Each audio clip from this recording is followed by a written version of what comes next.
তুমি যদি ভেবে থাকো আমাকে বিয়ে করছো জন্য আমার উপরে অধিকার খাটাবে, আবার পরীক্ষায় ভালো নাম্বার করবে, তাহলে জীবনের বড় ভুল করবে। আমি তোমাকে একদম স্বামী হিসেবে মানতে পারছি না। তুমি আমার স্টুডেন্ট হয়ে গেছো, সেখানে তোমাকে আমি স্বামী হিসেবে কিভাবে মেনে নিব? আমাকে কি আপনার বাচ্চা লাগে নাকি? আর আমি অলরেডি ভালো স্টুডেন্ট, আমার কারো সাহায্য লাগে না। আমি নিজের যোগ্যতায় A+ পেয়েছি, বুঝতে পারছেন? আর আপনাকে কে বলছে আমাকে স্বামী হিসেবে মেনে নিতে? সরেন, ঘুমাবো, ঘুমাতে দেন। আয়ান কথাটা বলে নদীর শাড়ির আঁচল সরিয়ে দিয়ে শুয়ে পড়ল। নদী আয়নের দিকে তাকিয়ে ফুঁসতে লাগলো। নদী মুখ ভেঙচি দিয়ে ঘুরে শুয়ে পড়ল। আয়ান নদীর দিকে ঘুরে নদীর পিঠের দিকে তাকিয়ে ভাবতে লাগলো। পোকা নিয়ে এসে পিঠের ভিতরে ছেড়ে দিলে কেমন হবে? খুব দেমাগ দেখায় বেআইন করতে। বেশি ভাব নিলে ভাব ভেঙে দিব। এতদিন আপুর জন্য কিছু বলি নাই, এখন কিছু বললে খবর আছে।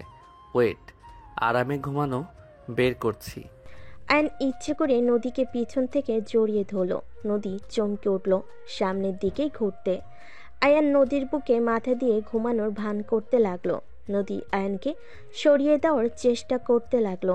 আয়ান একটু নড়ে আরো শক্ত করে জড়িয়ে ধরল। নদী রেগে বলল, তুমি কি জেগে আছো নাকি? ইচ্ছে করে আমাকে জড়িয়ে ধরছো নাকি? আয়ান, ছাড়ো বলছি। আয়ান কিছু না বলে চুপচাপ ঘুমানোর ভান করতে করতে ঘুমিয়ে গেল। নদী ভাবতে লাগলো। ঘুমিয়ে মনে হয় গেছে। উফ। নদী আয়নকে আর না সরিয়ে দিয়ে ওর হাতের উপরে হাত রেখে ঘুমিয়ে গেল। সকালে আয়নের ঘুম ভাঙলে দেখে নদী ওর বুকে মাথা দিয়ে ঘুমিয়ে আছে। আয়ন ভাবতে লাগলো, কাজটা হইল কি? আমি তো ওনার বুকের উপরে ঘুমিয়ে গেছিলাম, এই আবার আমার উপরে কখন ঘুমালো?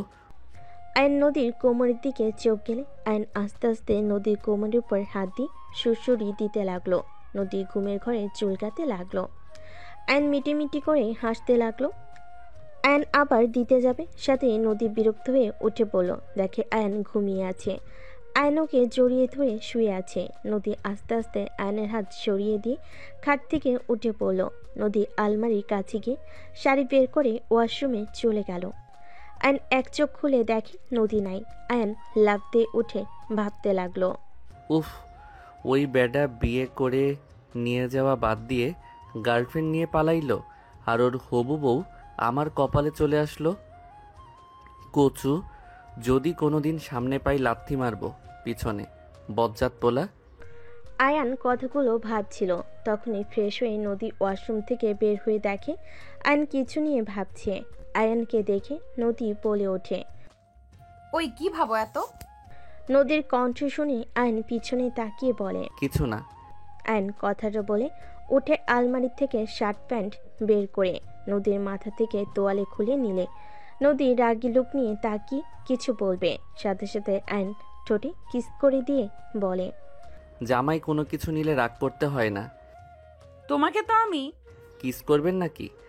নদী থাপ্পড় মারতে যাবে, সাথে সাথে নদীর হাত ধরে আরেক হাত দিয়ে কোমর চেপে ধরে টান দিয়ে কাছে নিয়ে এসে দুহাত পিছনে ধরে বলে, এত রাগ ভালো না বউ, তুমি যে হট, তোমাকে তো খালি আদর করতে ইচ্ছে করছে।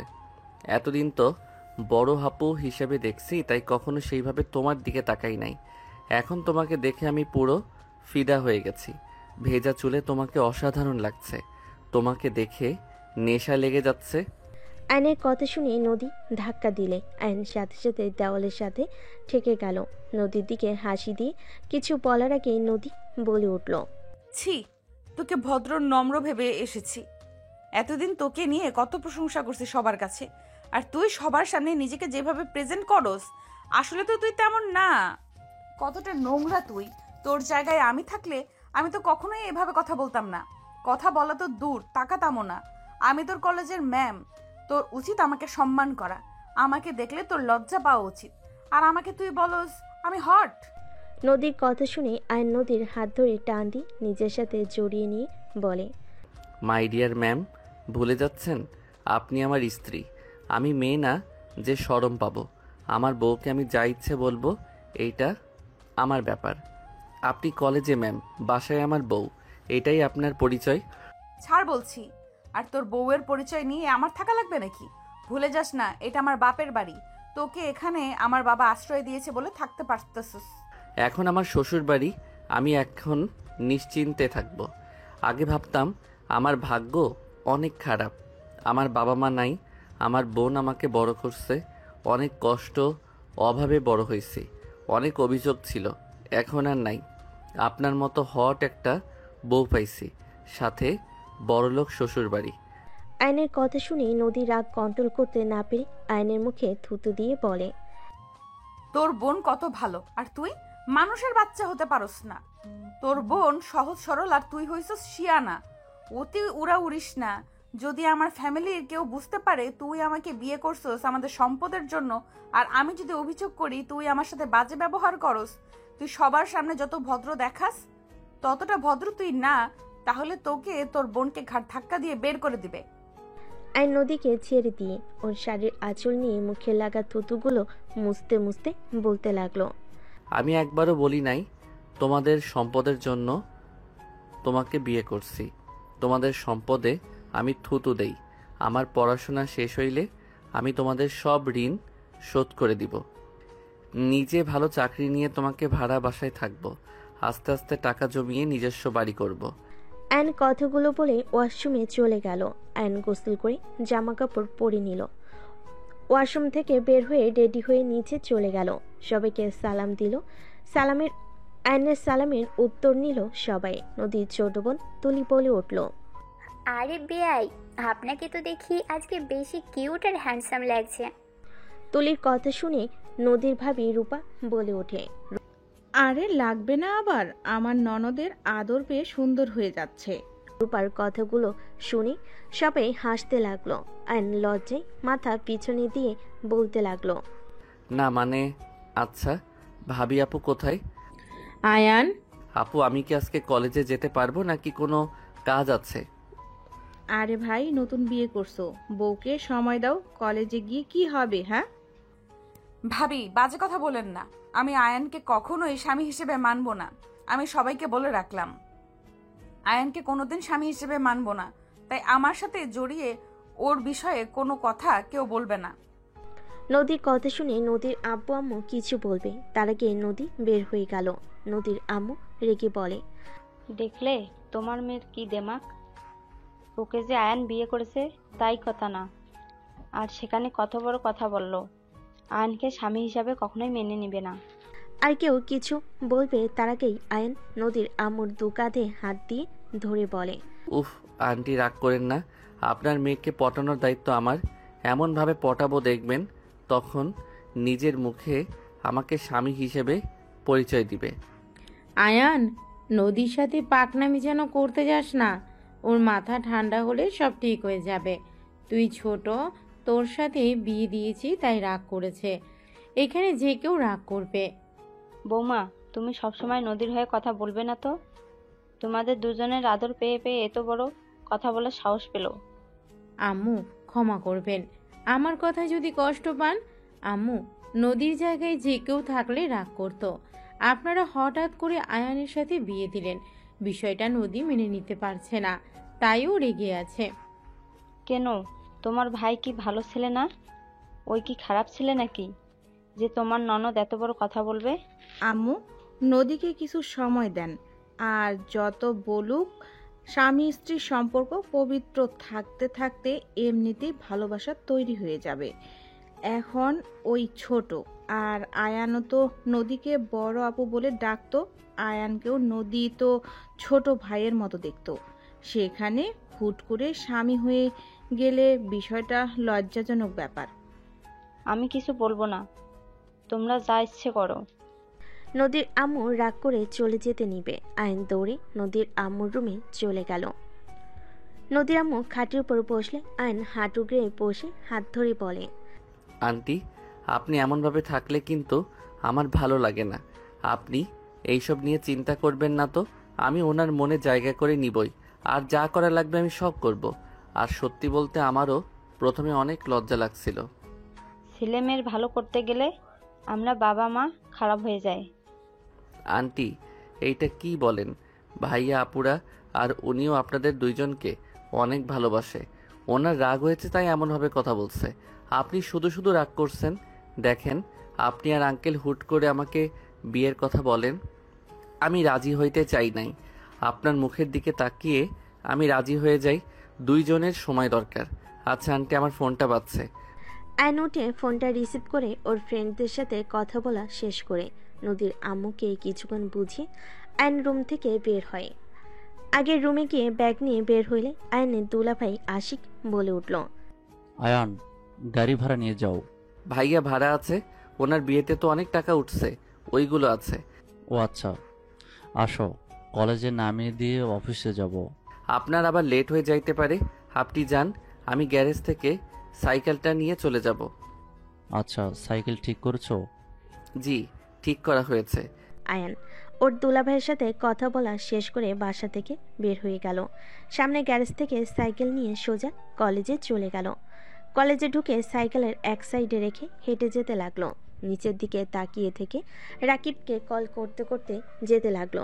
হঠাৎ কারোর সাথে ধাক্কা খেয়ে ফোন পড়ে যেতে নিবে, সাথে সাথে ক্যাচ ধরে ফেললো। সামনের দিকে তাকিয়ে দেখে নদী পড়ে আছে। আইন কিছু বলার আগেই কিছু স্টুডেন্ট দৌড়ে এসেছে। 3টা মেয়ে নদীকে ধরে তুলল। আর কয়েকটা ছেলে আয়নের মুখে ঘুষি মেরে বলে, তোর এত বড় সাহস, আমাদের ম্যামকে ধাক্কা মেরে ফেলে দিয়ে তাকিয়ে থাকোস। আয়নকে আরেকটা মারতে যাবে, সাথে সাথেই নদী বলে, এই ওকে ছাড়ো, ওই বুঝতে পারে নাই আমি তাড়াতাড়ি করে যেতে নিয়ে ধাক্কা লাগছে, যাও তোমরা। নদীর কথা শুনে ছেলেগুলো আয়নকে ছেড়ে দিয়ে চলে গেল। আয়ন ঠোঁটের কাছে হাত দিলে দেখে রক্ত বের হচ্ছে। আয়ন কিছু না বলে রক্ত মুছতে লাগলো। হঠাৎ করে কয়েকজন এসে নদীকে সালাম দিয়ে আয়নকে পিছন থেকে জড়িয়ে ধরে আয়নের ঠোঁটে রক্ত দেখে অবাক হয়ে বলে ওঠে, দোষ, তোর মুখে রক্ত? কিছু না, চলো ক্লাসে। আর কখন থেকে কল দিচ্ছি, ধরস না কেন? আয়নুর বন্ধুদের সাথে মিলে ক্লাসে ঢুকে পড়ল। নদীও আয়নের ক্লাসে চলে গেল। নদীকে দেখে সবাই দাঁড়িয়ে সালাম দিল। নদী ক্লাসের ভিতরে এসে সবাইকে নিজের পরিচয় দিয়ে সবার থেকে পরিচয় নিতে লাগলো। আয়নের কাছে গেলে আয়ান দাঁড়িয়ে বলে, আমার নাম আয়ান। নাইস নেম, বসো। নদী ক্লাস শুরু করতে লাগলো। আয়ন নদীকে মুগ্ধ নয়নে তাকিয়ে থেকে দেখতে লাগলো। নদী মাঝে মাঝে আয়নের দিকে তাকালে আয়নের চোখে চোখ পড়তেই নদী চোখ সরিয়ে নিয়ে ক্লাস করতে লাগলো। নদী ক্লাস শেষ হইলে চলে গেল। রাকিব বলে ওঠে, আয়নোর বন্ধুদের নিয়ে ক্লাস থেকে বের হয়ে মাঠের ভিতরে গিয়ে ফুচকাওয়ালা মামার কাছে গিয়ে ফুচকা অর্ডার দিয়ে সবাই বসে থেকে আড্ডা দিতে লাগলো। সবার সাথে ফুচকা খাওয়া শেষ করে সবাই মিলে ক্লাসে চলে গেল। ম্যাম যেমন দেখতে তেমন পড়ানোর সিস্টেমটাই অসাধারণ।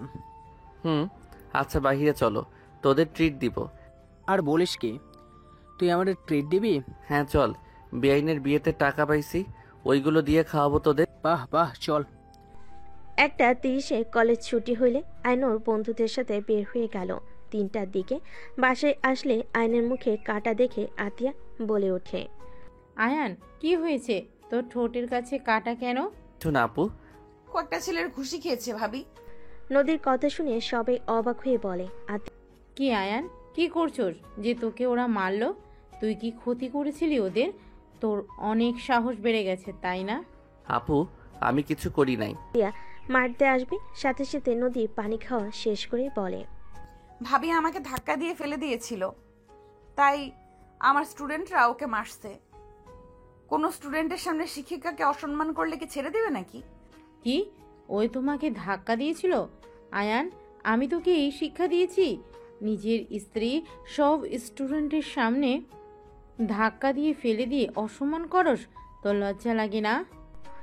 আয়ন আতিয়ার কথা শুনে আতিয়াকে কিছু বলবে, তার আগে আয়নের গালে থাপ্পড় বসিয়ে দিল। আয়ন গালে হাত দিয়ে নদীর দিকে তাকিয়ে থাকলো। নদীর সোফা থেকে উঠে না দেখার ভান করে রুমে চলে গেল। আয়নকে আরো মারতে যাবে। আয়ন দুহাত দিয়ে মার থেকে বাঁচার চেষ্টা করতে লাগলো। নদীর আম্মু বলে ওঠে, বৌমা থামো, ওকে কেন মারছো? তোমার ননদ ভালো মানুষ নাকি? আয়ান, সত্যি করে বলো তো কি হয়েছিল? আর তুমি হঠাৎ করে ওকে ধাক্কা কেন দিয়ে ফেললে? আন্টি, বিশ্বাস করেন, আমি ইচ্ছে করে কিছু করি নাই। আমি রাকিবকে কল দিতে দিতে হাঁটছিলাম, হঠাৎ করে উনি সামনে আসলো, ধাক্কা লেগে উনি পড়ে যায়। তারপর তারপর সব খুলে বলে রূপা বলে, শুধু শুধু আয়ানকে মারলে আফা? আয়ান যাও, রুমে গিয়ে ফ্রেশ হয়ে নাও। আয়ন সোজা নদীর রুমে চলে গেল। নদী আয়নের দিকে তাকিয়ে থেকে ভিলেন মার্কা হাসি দিল। আয়ন কিছু না বলে ব্যাগ টেবিলের উপর রেখে আলমারি থেকে শার্ট প্যান্ট নিয়ে ওয়াশরুমে চলে গেল। গোসল করে বের হলে শার্ট প্যান্ট বারান্দায় মেলে দিল। আয়ন বারান্দায় দাঁড়িয়ে থেকে পাশের বারান্দার মেয়েটার দিকে তাকাতেই মেয়েটা বলে, হাই আয়ান, কেমন আছো? আলহামদুলিল্লাহ, তুমি কেমন আছো? এই তো আলহামদুলিল্লাহ। বউ কই তোমার? শুয়ে আছে। ও আচ্ছা, সন্ধ্যার দিকে ছাদে এসো। আয়ন মেয়েটাকে কিছু বলবে, তার আগে নদী পিছনে দাঁড়িয়ে রাইসার দিকে রাগী লোক নিয়ে তাকাতেই রাইসা চলে যেতে নিলে আয়ন বলে, ওই এখন চলে যাচ্ছ কেন? আমার কথা তো শুনে যাবে নাকি? পরে শুনবো। কথাটা বলে চলে গেল। নদী খাটের কাছে চলে গেল। আইন কিছুক্ষণ সামনের দিকে তাকিয়ে থেকে রুমের দিকে তাকিয়ে দেখে নদী খাটের উপর পা ঝুলিয়ে বসে আছে। আইন রুমে গিয়ে নদীর পাশে বসে আস্তে করে চুলের খোপাটা খুলে দিলে নদী রাগী লোক নিয়ে তাকাতে আইন সাথে সাথে অন্যদিকে তাকিয়ে থেকে বলতে লাগলো, কাউকে চুল ছেড়ে দিয়ে থাকলে বেশি সুন্দর লাগে, বাতাসে উঠলে আরো সুন্দর লাগে। আমার মাথার চুল ছেড়ে দিতে বলছি তোমাকে। কই না তো। তাহলে খুললে কেন? দেখতে মন চাইলো তাই। আচ্ছা শোনো, তুমি কি তখন ব্যথা পেয়েছিলে? মানুষ জন্য কিছু বলি নাই। ব্যথা পাইলে কি আর না পাইলেই কি? পাইছো নাকি সেইটা বলো। পাইছি, কি করবি? কোথায় দেখি? কোমরে আর হাতে একটু পেয়েছি। কানার মতো করে হাঁটো। আইন নদীর হাত নিয়ে দেখতে লাগলো। আইনের কাছ থেকে হাত নিয়ে বলে, ছাড়ো। দেখি হাতটা কোথায় পাইছো, দেখা তো যাচ্ছে না। ছাড়ো বলছি, তোমার দেখতে হবে না। দেখাবে নাকি জোর করে কিস করব? বেয়াদব, এখানে ব্যথা পাইছি কি করবি? হ্যাঁ, নদীর কথা শুনে আইন দুষ্টামির হাসি দিয়ে বলে, আমি তো ব্যথার জায়গায় কিস করতে চাইলাম, তাহলে কিস করি। আইন নদীর বুকের দিকে যেতে যাবে আইনের মুখ ধরে বলতে লাগলো, আমি রেগে বলছি, একদম কাছে আসবে না, মারবো কিন্তু। রেগে বসে কেউ রোমান্স করার জন্য বুকের দিকে দেখায় নাকি? নিশ্চয়ই তোমার আমার ভালোবাসা পেতে ইচ্ছা করছে, এত লজ্জা পাও না? নদী আইনের মাথা সরিয়ে দিয়ে লাফ দিয়ে উঠে দৌড়ে রুম থেকে বের হয়ে গেল। আইন খিলখিল করে হাসতে হাসতে খাটের উপরে গড়াগড়ি খেতে লাগলো। নদী পিছিয়ে এসে দরজার আড়াল থেকে আয়নের হাসি দেখে নিজের অজান্তে মুখে হাসি ফুটে উঠল। আয়নের ফোন বেজে উঠলে আয়ন কলটা রিসিভ করলো। আসসালামু আলাইকুম। কে? আমি। ও আমার নাম্বার কোথায় পেলেন? আয়ান, বাসে ফিরে আয় বাবা, আর কত আমাদের শাস্তি দিবি? বাই। আয়ন কল কেটে দিল। আয়নের ফোন বাজতে লাগলো। আয়ন ফোন বন্ধ করে রেখে রুম থেকে বের হয়ে গেল। আয়ন নিচে গেলে তুলি বলে ওঠে, আয়ান, একটু বের হব, তুমি কি আমাকে নিয়ে যাবে? কোথায় যাবে? প্রতিদিন যেখানে যাই সেখানেই। ও আচ্ছা। প্রতিদিন তুই কোথায় যাস রে? ওনার ফ্রেন্ডদের সাথে আড্ডা দিতে যাই। ও তা তুলি, তুই একা যা, প্রতিদিন ওকে নেওয়া কি দরকার? আয়ান গেলে বান্ধবীরা ফ্রিতে খাওয়াই। তুলি কথাটা বলে হাসতে লাগলো। সবাই ভুল কুচকে তাকায়। নদী বলে ওঠে, মানে কি? মানে আসলে ও তুমি তো আয়ানকে স্বামী হিসেবে মানোই না, তাই তোমাকে বলে কিছু হবে না। আয়ানকে নিয়ে গেলে আমার ফ্রেন্ডরা আয়ানের প্রেমে হাবুডুবু খাচ্ছে। আয়ান ওদের সাথে কথা বললে ওরা ফিদা। এদিকে আমি যা ইচ্ছে অর্ডার দিই খেতে থাকি, সব বিল ওরা দেয়। ঘোরা থেকে শুরু করে সব ওরা পেমেন্ট করে। আমি আর আয়ান শুধু খাই, ঘুরি ফ্রিতে। তুলি কথাটা বলে হাসতে লাগলো। সবাই শুনে অবাক হয়ে তাকিয়ে আছে। নদী ঠাস করে তুলির গালে থাপ্পড় মেরে দিল, আর আতিয়া আয়নের গালে থাপ্পড় মেরে দিল। আইন তুলি দুজন দুজনের দিকে তাকিয়ে অসহায় চোখে তাকালে আতিয়া বলে ওঠে, মেয়েদের মন নিয়ে খেলা করতে খুব ভালো লাগে তোর, তাই না? সামান্য কিছু টাকার জন্য তুই ওই মেয়েগুলোর সাথে ফ্ল্যাট করস? তোর কোনো ধারণা আছে? আপু আমি কি করলাম? আয়নের গালে আরেকটা থাপ্পড় মেরে বলে, যখন ওই মেয়েগুলো জানতে পারবে তুই ওদের সাথে মজার ছলে এইসব করেছিস, কেমন লাগবে ওদের? কোনো ধারণা আছে তোর? তুলির কথা শুনে নদীর আম্মু অবাক হয়ে বলে, তুই কি করস? মানে তুই জানোস না? নিজের রক্তের পরিচয় দিচ্ছিস নাকি? যদি রক্তের পরিচয় দেস তাহলে দরজা খোলা আছে, বের হয়ে যা। ভাবি, এসব কি বলছেন? তুই চুপ কর। তুই এত খারাপ, তোকে কি আব্বু টাকা দেয় না? অন্যের টাকায় খাওয়া ঘোরার জন্য দুজন মিলে ওই মেয়েদের সাথে এমন করতে লজ্জা লাগে না? আয়ানকে বাদ দিলাম, ওই ছোট, তুই তো ওর বড়, আর একটা মেয়ে হয়ে এসব করতে লজ্জা করে না? আরে আজব তো, আমি এখানে কি করছি? ওদের আমি বারবার বুঝিয়েছি, দেখ আয়ান ছোট, এসব প্রেম প্রীতি বুঝে না, ওর পিছনে ঘুরে লাভ নেই। ওরা উল্টা আমাকে বলে আমি নাকি আয়ানকে লাভ করি, জন্যই নিয়ে আসি না। আমাকে অনেক ধরনের কথা বলতো, তো আমি কি করব? সেখানে ওদের যদি আয়ানের সাথে কথা বলতে ভালো লাগে, আমার কি দোষ? আয়ান তো আর ওদের সাথে খারাপ কথা বলে না। আয়ান কেমন জানি কথা বলে, ওরা মুগ্ধ হয়ে শুনে আর হাসে। ওদের দোষ আমাদের না, ওদের দোষ আমাদের না, আমরা বারবার করেছি তো। আর আমাকে বলেছিল আয়ানকে পটাবে, সেখান থেকে ওদের চ্যালেঞ্জ অনুযায়ী যাই 1 মাস হয়ে গেছে, আয়ানকে কেউ পটাতে পারেনি। আর এমনিতেও আয়ানেরও লাভ আছে, আমি তো দেখি ভাবি। বাহ ভাইয়া, ওকে আসা যাওয়ার যে ভাড়া ওইটা দেয়, ওই সাইকেলে নিয়ে যাওয়ার কারণে ওই টাকা থাকে, ওটা দিয়ে খাই। প্রতিদিনের 50 টাকা হাত খরচ দিয়ে চলে নাকি? কি? বাট আয়ানকে তো 200 টাকা করে দেওয়ার কথা, নদীর আব্বু তো বলে দিয়েছে। আর 150 টাকা কই যায়? আমার কাছে থাকে। আম্মু আমার দোষ নাই, আতিয়া 50 করে দিতে বলে, এর বেশি দিতে না করেছে। আর যখন ওর খুব দরকার হয় তখন যে টাকা জমা থাকে ওইখান থেকে নিয়ে দিয়ে দেয়। বৌমা, এইটা একটু বেশি করে ফেলছো না আয়নার সাথে? অ্যান্ড আতিয়াকে কিছু বলার সুযোগ না দিয়ে উঠে দাঁড়িয়ে পড়ল। আপু, আমি আমার রক্ত পরিচয় দিচ্ছি, তুমি আমাকে এটা বলতে পারলে? ওকে ঠিক আছে, দরজা তো খোলা তাই না? চলে যাচ্ছি, তুমি থাকো। আজ থেকে আমার দায়িত্ব তোমাকে নিতে হবে না। ধন্যবাদ আমাকে 8 বছর লালন পালন করার জন্য। এই ঋণ আমি হয়তো শোধ করতে পারবো না, বাট ভাই হয়ে আমার কর্তব্য আমি পালন করার চেষ্টা করব। আয়ন চোখের পানি গড়িয়ে পড়তে আয়ন মুছে চলে যেতে লাগলো। আশিক নদীর আপু রূপা আয়নকে আটকানোর জন্য হাত ধরে। আতিয়া বলে ওঠে, আম্মু, রূপা আশিক ছেড়ে দাও, বড় হয়ে গেছে, আমাকে ছাড়া সে অনেক কিছু করতে শিখে গেছে, চলে যেতে দেন। আর নদী ও আয়ানকে স্বামী হিসেবে মানে না, তাই কোনো চিন্তার বিষয় নেই যে ওই চলে গেছে নদী কষ্ট পাবে। বাহ, এইটা হবে। যা চলে যা চলে। আয়ান, দাঁড়িয়ে আছোস কেন? আতিয়া পাগল হয়ে গেছো নাকি? ওই একা কোথায় যাবে? আর তুমি ওকে ছাড়া থাকতে পারবে নাকি? এই দুনিয়াতে আমরা সারা, তোমাদের কোনো আত্মীয় আছে নাকি? কোথায় থাকবে ওই ভালো জানে, না হলে এত বছর কিছু না, আজ বলে বের হয়ে যাবে। বাহ, বড় হয়ে গেছে তো, যেতে দাও। বৌমা, বেশি বোঝা ঠিক না। আতিয়া আয়নের দিকে ধমকে সুরে বলে, তোকে যেতে বলেছি না? যা, বের হ। দাঁড়িয়ে আমার দিকে কি দেখোস? যা, ভাবতেছ সম্পূর্ণ ভুল, তোকে ছাড়া ভালোই থাকবো, বের হ। অ্যান্ড আশিকের হাত সরিয়ে দিয়ে বের হয়ে গেল।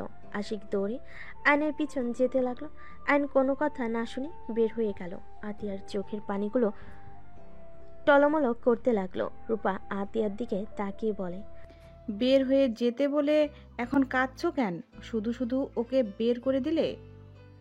ভাবি, আপনি এমনটা করে ঠিক করলেন না। আয়ন এসব করতে চায় নাই, আমি জোর করেছিলাম। আতিয়া কারো কোনো কথা না শুনে দৌড়ে চলে গেল রুমে। এদিকে আয়ন সিএনজিতে উঠে চলে গেল। আশিক বাসার ভিতরে গেলে নদীর আম্মু বলে, কি হলো, আয়ান আসলো না? না, সিএনজিতে উঠে চলে গেল। আর তুলি ফালতু কাজের ভেতরে ওকে জড়াতে হবে কেন? আমি কি জানতাম ভাবি এত রেগে যাবে? আর এখানে এত রেগে যাওয়ার তো কোনো কারণ আমি দেখি না। নদী থাপ্পড় মারলে তুলি চুপ হয়ে গেল। নদী রুমে চলে গেল। তুলি কান্না করতে করতে রুমে চলে গেল। 5 দিন পর। আশিক, আয়ানকে কি খুঁজে পেয়েছো? ওর বন্ধুদের থেকে কোনো খবর পাইছো? 5 দিন পর আতিয়াকে এত উতলা দেখে সবাই অবাক হয়ে তাকালো। আশিক অবাক হয়ে বলল, আয়ানের খবর শুনে কি করবে? ওকে পাইলে কি আর না পাইলে কি? তুমি তো 5 দিন ওর নাম শুনতে চাইলে না। আজ আবার কি হলো যে ওর খোঁজ চাচ্ছ? আশিক, ওই আমার ভাই। আমি রাগ করেছিলাম। আমি রাগের বশে একটা কথা বলে দিয়েছি, তাই বলে ও বাসা থেকে বের হয়ে যাওয়ার কথা বলবে? আমি কি আমার ভাইকে শাসনও করতে পারবো না নাকি?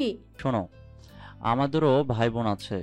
আমার আম্মুও কোনোদিন তোমার মতো করে শাসন করে নাই। আমার আম্মু আব্বু কি কম রাগী নাকি? তুমি আয়ানকে যে পরিমাণ শাসনে রাখতে, তারপরও কোনোদিন তোমার মুখের উপরে কিছু বলে নাই। ওকে যেভাবে বলো সেইভাবে চলে। ওই ছোট মানুষ তুলির সাথে মিলে একটু মজা করছে, তাতে তুমি ওকে থাপ্পড় মারলে, বের হয়ে যেতে বললে। আমি বুঝলাম না, আমাদের ফ্যামিলি কোনো সমস্যা নাই আয়ানকে নিয়ে, তুমি এত রাগ শাসন কেন করো? তুমি বুঝবে না, অল্পতে খুশি থাকা ভালো, যেটা আমার ভাইকে আমি শিখিয়েছি। হ্যাঁ, আমি মানছি রাগের বশে আমি ওকে বকা দিয়েছি।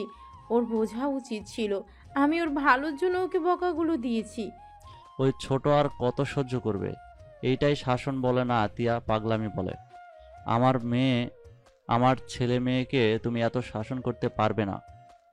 ওরা বাসায় আসলে একদম ওদের উপরে এত শাসন চালাতে যাবে না, বলে দিলাম। Ashik, just shut up.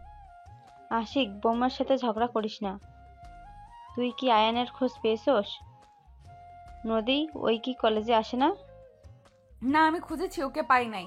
ওর ফ্রেন্ডদের জিজ্ঞেস করলে বলে কিছু জানে না। ও সম্পর্কে বেশি ঘাটলে নানা ধরনের প্রশ্ন করবে, তাই আর কিছু বলি নাই। ওর ফ্রেন্ডদের তুমি চেনো নদী? বাট বাসা কই তা জানি না। মনে হয় বস্তির ওইদিকে হবে। ওদের ওইদিকে কয়েকবার যেতে দেখেছি। উফ, কেন যে রাগ দেখাতে গেলাম, ফোনটাও নেয় নাই। আতিয়া কান্না করতে লাগলো। রূপা আতিয়াকে ধরে হঠাৎ করে আতিয়ার কল বেজে উঠল। আয়নের ফোন দেখে কল এসেছে। আতিয়া তাড়াতাড়ি ফোনটা রিসিভ করলো। আসসালামু আলাইকুম, কে? ওয়ালাইকুম আসসালাম আতিয়া। ও আপনি? দেখেন, আয়ানকে আপনারা যদি নিয়ে যেয়ে থাকেন তাহলে আমার ভাইকে ফিরিয়ে দেন। আমার ভাইকে ছাড়া আমি থাকতে পারবো না। আমার ভাইকে ফিরিয়ে দেন। আতিয়া, এসব কি বলছো? আয়ান তোমার কাছে নাই? আপনি এমন অবাক হচ্ছেন, আপনারা ওকে নিয়ে গেছেন। আতিয়া, এসব কি বলো? আয়ানকে আমরা নিয়ে আসি নাই। আমরা তো লন্ডন, আমরা কিভাবে নিয়ে আসবো? আয়ানকে নিয়ে যাওয়ার জন্য এসেছিলাম, আয়ান আসে নাই। তোমার সাথে কথা বলারও সুযোগ দেয় নাই। সত্যি আপনারা ওকে নেন নাই? তুমি নাম্বারটা দেখো। আতিয়া নাম্বারের দিকে তাকিয়ে দেখে বাহিরের দেশের নাম্বার। আতিয়া কান্না করতে করতে বলে, ওকে রাখছি। আয়ান কোথায়? ওর কি হয়েছে? তুমি ঠিক আছো আতিয়া? আয়ানের সাথে কিছু হয়েছে তোমার? আতিয়া, কথা বলো। আতিয়া ফুপিয়ে ফুপিয়ে কান্না করতে করতে বলে, জানি না, আমার উপরে রাগ করে বের হয়ে গেছে। আজ 5 দিন ওর কোনো খোঁজ খবর নেই। আতিয়ার কথা শুনে আয়নের আম্মু থমকে গেল। আয়নের আম্মু বলে, কি বলছো? আমি সেই দিন কথা বললাম, ওই আমার ফোন কেটে দিয়ে ফোন বন্ধ করে দিয়েছিল। ওর বন্ধুদের সাথে যোগাযোগ করো, আমি মানুষ লাগিয়ে দিচ্ছি, তুমি কান্না করো না। আপনার সাহায্য আমার লাগবে না। আমি আমার ভাইকে একা খুঁজে নিয়ে আসব। আর আপনি আমার ভাইকে কেন কল দেন? আপনাকে কতবার বলেছি আমার ভাই আমার সাথে যোগাযোগ রাখার চেষ্টা করবেন না। আতিয়া, কেন এমন করছো? আমাদের কি ক্ষমা করা যায় না? আজ 9 বছর হয়ে গেল তোমরা দুইজন আমাদের থেকে দূরে। আমরা তো তোমার বাবা মা, কেন এমন করছো? তোমার আব্বুর ভুলের জন্য শেষ তো শাস্তি পেয়েছে। চুপ করেন, আপনাদের কথা আমি শুনতে চাই না। আমার ভাইকে আমি ফিরিয়ে নিয়ে আসব। আমি আমার ভাইয়ের উপর আপনার হাজবেন্ডের আর আপনার বড় ছেলের ছোঁয়াও পড়তে দিব না। Just hate you.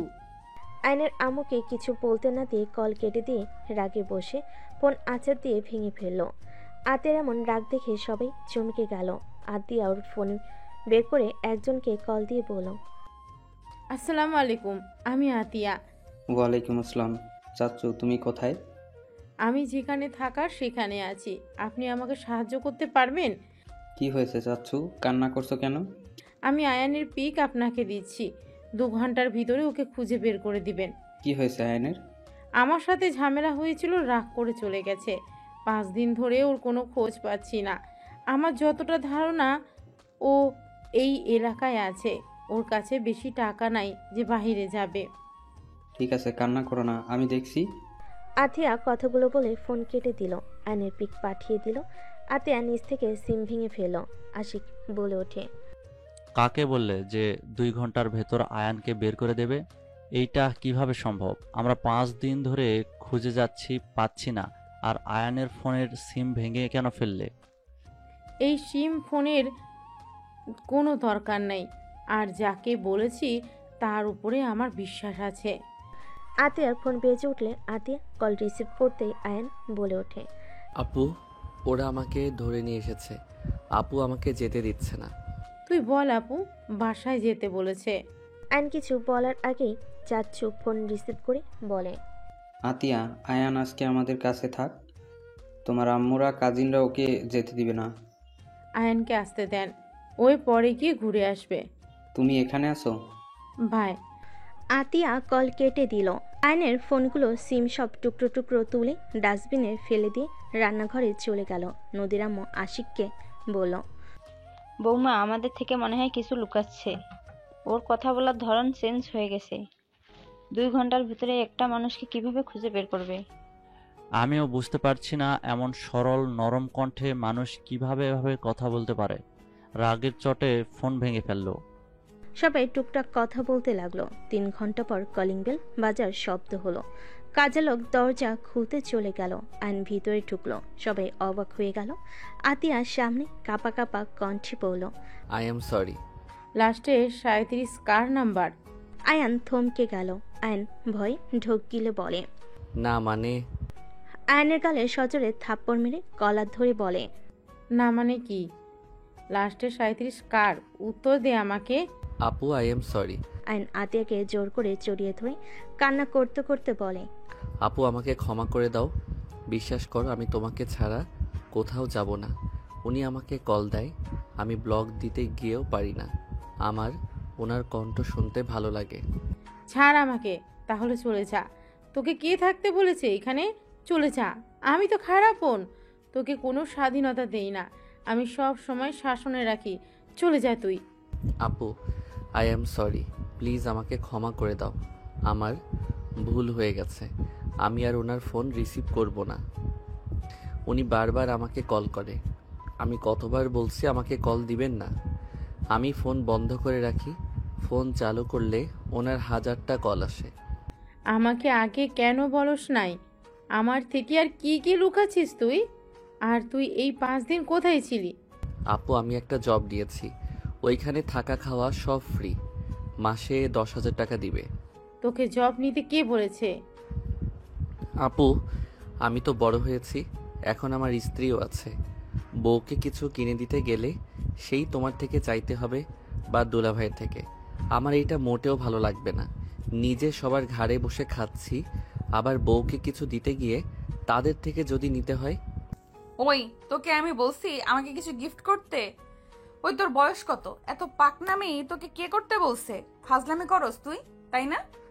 সবাইকে টেনশনে ফেলে ফাজলামি করস। আতিয়াকে আয়ন ছেড়ে দিয়ে নদীর দিকে তাকালে আয়ন বলে, আই এম সরি। আমাকে প্লিজ সবাই ক্ষমা করে দেন। আমি কাউকে চিন্তায় ফেলতে চাই নাই।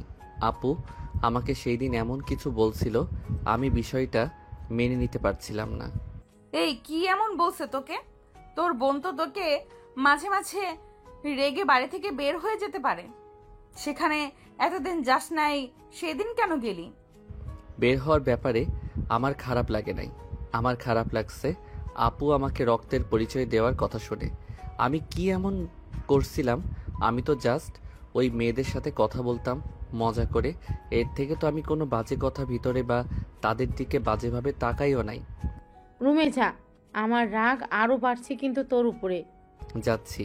আর একটা কথা বলার আছে। কি কথা? আপু, সাথী মেয়েটা আমার পিছনে লাগছে। সাথীকে?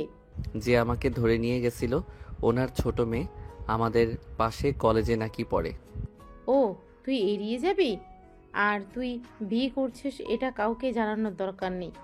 আপু, না জানালে ওরা বিয়ে কথা বলছে। আমার পড়াশোনা শেষ হইলে অনুষ্ঠান করবে। আর ইন্টার পরীক্ষা দেওয়ার পরে আমাদের নাকি বিয়ে পড়িয়ে রাখবে। আমি কথা বলে নিব, তুই যা রুমে। কে বিয়ে পড়াবে?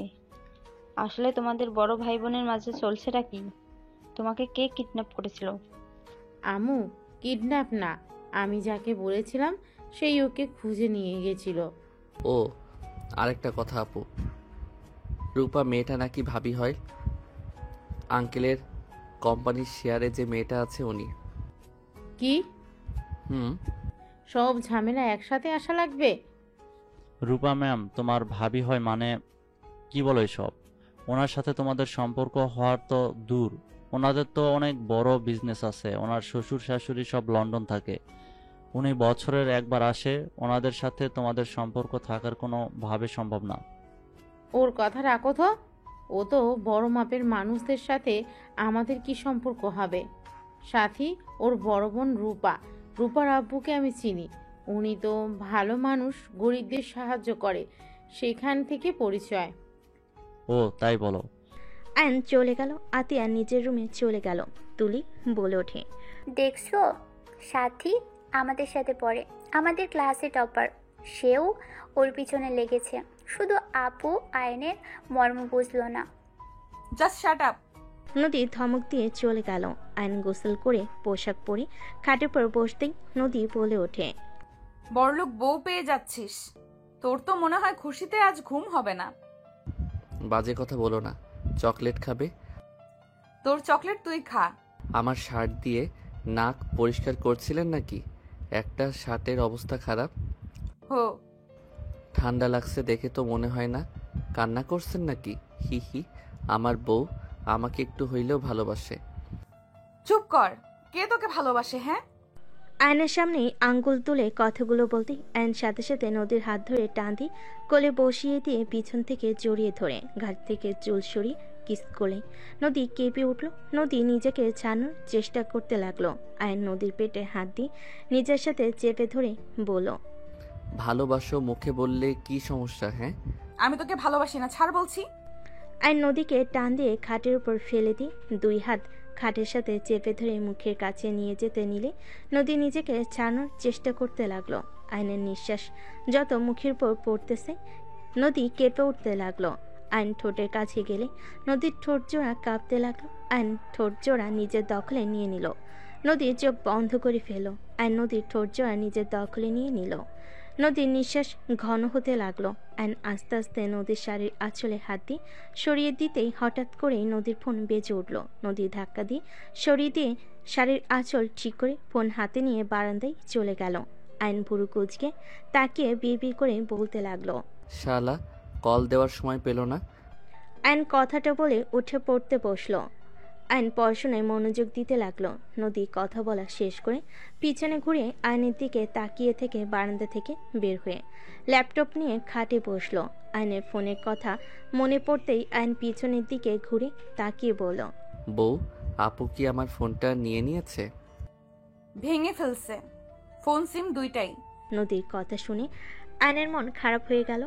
আয়ন আর কিছু না বলে চুপচাপ পড়তে বসলো। নদী আয়নকে দেখে বলল, এই সত্যি করে বলো তো, তোমরা ভাই বোন আমাদের থেকে কি কিছু লুকাচ্ছ নাকি? কি লুকাবো? আমার মনে হয় কিছু লুকাচ্ছ। লুকাচ্ছি। আপনাকে লাভ করি, আপনি বোঝেন না। ফালতু। নদী আর কিছু না বলে কাজ করতে লাগলো। আয়ন পরে মনোযোগ দিতে লাগলো। রাতে সবাই খেতে গেল। আয়ন খাবার খেতেই নদীর পাশে বসলো। আতিয়া সবাইকে খাবার দিতে লাগলো। আয়নকে খাবার দিলে আয়ন নিচের দিকে মাথা দিয়ে চুপচাপ খেতে লাগলো। হঠাৎ করে আতিয়ার দিকে তাকালে আতিয়া বলে ওঠে, কিছু বলবি নাকি? না। তাহলে বারবার তাকাচ্ছিস কেন? আয়ন কিছু না বলে খেতে লাগলো। আয়ন আতিয়ার দিকে তাকিয়ে বলে, আপু আমার খেতে ইচ্ছে করছে না। কেন, কি হয়েছে? কিছু না, আমি খাবো না, গলা দিয়ে ভাত নামছে না। আয়নের কণ্ঠটা কান্নামাখা হইলে আতিয়া বলে ওঠে, আর 1 মাস আছে কুরবানি ঈদের, তখন আমি তোকে ছেড়ে দিব। এই 1 মাস এখানে থাক। আর নদী তোকে যেহেতু পছন্দ করে না, নদী তুমি আয়ানকে ডিভোর্স দিয়ে দিও, ও এখান থেকে একেবারের জন্য চলে যাবে। আতিয়ার কথা শুনে নদীর বুকটা কেঁপে উঠল। আয়নের দিকে তাকালো। নদীর আম্মু বলে, এইসব কি বলো? ডিভোর্স দিব মানে? আর আয়ান এবার কোথায় যাবে? আম্মু দেখেন, নদী আয়ানকে অপছন্দ করে, সেখানে জোর করে কোনো সম্পর্ক রাখা উচিত না। আমার মনে হয় ডিভোর্স দেওয়া ভালো। আমাদের জন্য দুইজন একে অপরকে অপছন্দ করে জোর করে একই ছাদে থাকছে আমাদের জন্য। আমরা এইটা হতে দিতে পারি না। মেয়েদের স্বাধীনতা বলে একটা কথা আছে। একটা জিনিস বুঝলাম না, তুমি সব সময় মেয়েদের হয়ে এত কথা কেন বলো? মেয়ে হয়ে কি আমাদের কোনো স্বাধীনতা থাকবে না নাকি? বিয়ে সারা জীবনের ব্যাপার। সেখানে নদী আয়নকে সহ্য করতে পারছে না, সেখানে বাধ্য হয়ে আয়নের সাথে থাকার কোনো মানে হয় না। দুজনের জীবন নষ্ট। আমারও তাই মনে হয়, ওদের বাধ্য হয়ে সম্পর্কে রাখা উচিত না। দুজন চুপ করবে। খাবার খেতে দিবে নাকি উঠে চলে যাব? আতিয়া বসল, সবে খাবার খেতে লাগলো। আয়ন অল্প খেয়ে উঠে চলে গেল। আয়ন রুমে গিয়ে বসে থেকে ভাবতে লাগলো। উনি কি আসলে আমাকে ভালোবাসে না নাকি? একটা কথাও বলল না আপু, যে ডিভোর্সের কথা বলল কিছু বলল না, চুপচাপ কথাগুলো শুনলো। ওকে ডিভোর্স দিলে আমিও দিব। আমিও চাই না জোর করে ওনার সাথে থাকতে। ভালো লাগছে না, চারিদিকে শুধু অশান্তি। আয়ন কথাগুলো ভাবতে লাগলো। আয়ন খাটের এক কোণে শুয়ে থেকে কথাগুলো ভাবতে লাগলো। নদী রুমের ভিতরে এসে আয়নকে ভাবতে দেখে কিছু বলল না, খাটে শুয়ে লাইট অফ করে দিল। ডিম লাইট জ্বালিয়ে উপরের দিকে তাকিয়ে থাকতে লাগলো। আয়ন নদীর হাতের উপরে মাথা দিয়ে পেট উপরে হাত রেখে জড়িয়ে ধরে বলল, তুমি কি সত্যি আমাকে ডিভোর্স দিবে? আচ্ছা, আমাকে কি সত্যি ভালোবাসা যায় না? আমি অন্য কাউকে ভালোবাসি। নদীর কথা শুনে আয়নের বুকের ভিতর কেঁপে উঠল। আয়ন এক সেকেন্ডের ভিতরে নদীর উপর থেকে হাত সরিয়ে নিল। আয়ন খাট থেকে নেমে বালিশ নিয়ে সোজা সোফায় চলে গেল। নদীর চোখের পানিগুলো গড়িয়ে পড়ল। নদী মনে মনে ভাবতে লাগলো, এই তোমার ভালোবাসা আয়ান? অন্য কাউকে ভালোবাসি শুনে আমার পাশের জায়গাটা ছেড়ে দিলে? নিজের স্ত্রীকে নিজের করে রাখার বয়স তোমার হয় নাই। কিভাবে নিজের জায়গায় ধরে রাখতে হয় সেটা তুমি জানো না আয়ান। নদী কথাগুলো ভাবতে ভাবতে চোখের পানি ফেলতে ফেলতে ঘুমিয়ে গেল। আয়ন এপাশ ওপাশ হতে লাগলো। আয়ন ভাবতে লাগলো, আমাকে ভালো না বাসলে আমি ছিলাম না দেখে আমার শার্ট জড়িয়ে কেন কান্না করছে? আর সত্যি কান্না করছে নাকি আমার ভুল ধারণা? আমি কাছে গেলাম, আমাকে শুধু মুখে বলল সরে যেতে। কই প্রথমের মতো তো জোর করে সরিয়ে দেওয়ার চেষ্টা তো করলো না। উফ, মেয়ে মানুষকে বোঝা বড্ড কঠিন। আমার বোন একটা আছে, এত পেঁচালো কেন এই মেয়ে মানুষ, ধ্যাত ভালো লাগে না। আয়ন কথাগুলো বলে ঘুমিয়ে গেল। সকালে ঘুম ভাঙলে নদী আয়নের দিকে কিছুক্ষণ তাকিয়ে থেকে ওয়াশরুমে চলে গেল। আয়নের ঘুম ভাঙলে খাটের দিকে তাকিয়ে দেখে নদী নাই। আয়ন উঠে ওয়াশরুমের দিকে তাকিয়ে বুঝলো ওয়াশরুমে গেছে। আয়ন উঠে বারান্দায় চলে গেল। বারান্দার গ্রিল ধরে দাঁড়িয়ে থাকতে লাগলো। হঠাৎ করে সামনে থেকে রাইসা বলে উঠল, গুড মর্নিং আয়ান, কেমন আছো? গুড মর্নিং, আলহামদুলিল্লাহ ভালো। তুমি কেমন আছো? আলহামদুলিল্লাহ। কাকির থেকে শুনলাম তুমি নাকি রাগ করে বের হয়ে গেছিলে। ওই আর কি। আর এমন করবে না, তুমি তো জানো ভাবি তোমাকে কত ভালোবাসে। যাই হোক, তোমার বাসার সবাই কেমন আছে? আলহামদুলিল্লাহ। তা বাসায় আসো, ঘুরে যাও। আম্মু আব্বু তোমার কথা জিজ্ঞেস করে। ছেলেটা কোথায়, রাগ করে গেল? যাবো এক সময়, কলেজে যেতে হবে। ওকে যাও। রাইসা চলে গেলে আয়ন পিছনে ঘুরে তাকালে দেখে নদী তাকিয়ে আছে। আয়ন কিছু না বলে নিচের দিকে তাকিয়ে আলমারির কাছে গিয়ে শার্ট প্যান্ট নিয়ে ওয়াশরুমে চলে গেল। ফ্রেশ হয়ে পোশাক চেঞ্জ করে আয়ন বের হইল। ব্যাগ কাঁধে নিয়ে নিচে চলে গেল। আয়ন একজনকে দেখে অবাক হয়ে গেল। আয়ন বলে উঠল, খালা। আয়নের কণ্ঠ শুনে পিছনের দিকে মহিলাটা তাকাতেই আয়নকে বলল, কি বাবা তুমি আমাকে চেনো? MKH। আয়নের কথা শুনে রহিমা খালা অবাক হয়ে গেল। রহিমা খালা কাঁপা কাঁপা কণ্ঠে বলে উঠল, আয়ান। আয়ন দৌড়ে গিয়ে রহিমা খালাকে জড়িয়ে ধরল। সবাই অবাক হয়ে তাকিয়ে থাকতে লাগলো। আতিয়া রান্নাঘর থেকে বের হলে চমকে গেল। আয়নকে রহিমা খালা সারা মুখে চুমু দিতে লাগলো আর কান্না করতে করতে বলে, আয়ান আব্বু তুমি এখানে আছো? বড় মামুনি কোথায়? আপু। আয়নের কথা শুনে রহিমা খালা পিছনে ঘুরে তাকাতেই আতিয়াকে দেখে বলে, মামুনি কেমন আছেন? ভালো, আপনি কেমন আছেন? আজ আমি অনেক খুশি তোমাদের দেখা পেয়ে। আয়ান বাবা কত বড় হয়ে গেছে, আমি তো চিনতেই পারি নাই। আমার বুক পর্যন্ত ছিল, আর এখন কত বড় হয়ে গেছে আমি চিনতেই পারি নাই। হি হি হি। MKH, তুমি কিন্তু আমার ছোট হয়ে গেছো। আমাকে সম্মান করবে। আমি তোমার আব্বু হয়ে গেছি। আয়নের কথা শুনে রহিমা খালা ফিক করে হেসে বলে, একদম, আপনি আমার আব্বু হয়ে গেছেন। মামুনি, আপনি দয়া করে বাবুকে নিয়ে চলেন, আমি ওনাদের খবর দেই। খালা, দয়া করে এখানে কোনো ধরনের কথা তুলেন না। আয়ান, কলেজে যাচ্ছিস না? রহিমা, তুই ওদের দুজনকে চিনোস? রহিমা খালা কিছু বলবে তার আগেই আতিয়া বলে, আম্মু, ওনার সাথে আগে পরিচয় ছিল, ওনার সাথে থাকা হয়েছিল, ওনার বাসায় কাজ করতাম তো। ও আচ্ছা। মামুনি, কি বলেন এসব? ঠিক বলছি খালা। কিরে, যাস না কেন? যাবো না আজকে। যেতে বলছি, যা। আয়ন আর কিছু না বলে চলে গেল। রহিমা খালা আতিয়াকে বলে, মামুনি, বেয়াদবি মাফ করবেন, আপনি আয়নবাবু এখানেই থাকেন, আমি ওনাদের জানিয়ে দিই, ওনারা আপনাদের ছাড়া ভালো নেই। কে ভালো নাই রে? আপা, তুমি কিছু জানো না ওরা কারা? খালা, প্লিজ চুপ করবেন। রহিমা খালা আর কিছু বলল না। এদিকে আয়ন কলেজে চলে গেল। কলেজ ছুটি হলে আয়ন রাকিবকে বলল, এই যে মেয়েটা আসছে, তুই ওই মেয়েটাকে পটিয়ে নিবি। যদি নিস তাহলে তোর লাইফ সুন্দরভাবে কাটবে। কে ও? এখানে নাম করা বিজনেসম্যানের ভাতিজি। বলিস কি, রাহেন চৌধুরীর ভাতিজি? হ্যাঁ, থাক, আমি যাই। আয়নের সাথে কিছু বলার আগে সাইকেল নিয়ে জোরে চালিয়ে চলে গেল। নদীকে দাঁড়িয়ে থাকতে দেখে আয়ন সামনে গিয়ে বলে, সাইকেলে যাবেন নাকি? নদী কিছু না বলে পাশে রিকশায় উঠে পড়ল। আয়ন আর কিছু না বলে ওর পিছন পিছন যেতে লাগলো। বাসে গেলে নদী সোজা রুমে চলে গেল। আয়নও রুমে চলে গেল। নদী ফ্রেশ হয়ে নিচে চলে গেলে আয়ন ফ্রেশ হতে চলে গেল। ফ্রেশ হয়ে নিচে গেলে আয়ন আতিয়াকে বলল, আপু, আমি একটু বাইরে যাব। MKH, তুমি কতদিন আছো? আছি, আজকেই দিনটাই। MKH মানে কি? নদীর কথা শুনে আয়ন কিছু না বলে চলে গেল। রহিমা খালা হেসে বলে, MKH মানে মিষ্টি খালা। এই আমাকে ছোটবেলা থেকে এটাই বলে ডাকে। ও আচ্ছা। হঠাৎ করে আয়ন দৌড়ে বাসার ভিতর ঢুকলো। সবাই ভুরকুচকে তাকালে আয়ন আতিয়াকে বলল, MKH, আপনি এটা কি করলেন? আপু তো এখন রেগে যাবে। মানে? আপু। আয়নের কথা শুনে সবাই দরজার দিকে তাকাতেই থমকে গেল। সবাই ঢোক গিলতে লাগলো। নদীর আব্বু দৌড়ে গিয়ে বলতে লাগলো, ম্যাম স্যার, আমাদের এই গরিবের ঘরে আপনারা প্লিজ ভিতরে এসে বসেন। এইভাবে উত্তেজিত হবেন না, আমরা সাধারণ মানুষ, আমাদের দয়া করে এভাবে ট্রিট করবেন না। আর পাঁচটা মানুষকে যেইভাবে দেখেন সেইভাবেই দেখেন। স্যার, ম্যাম, আপনারা বসেন। আশিক ভালোভাবে সোফা পরিষ্কার করতে লাগলো। তুলি দেখে অবাক হয়ে বলল, ম্যাম আপনি? আমি তো বিশ্বাসই করতে পারছি না, আমি আপনার অনেক বড় ফ্যান। আপনার সাথে ছবি তোলা যাবে? আপনি আমার আইডল, আমি আপনার মতো বড় বিজনেসম্যান হতে চাই।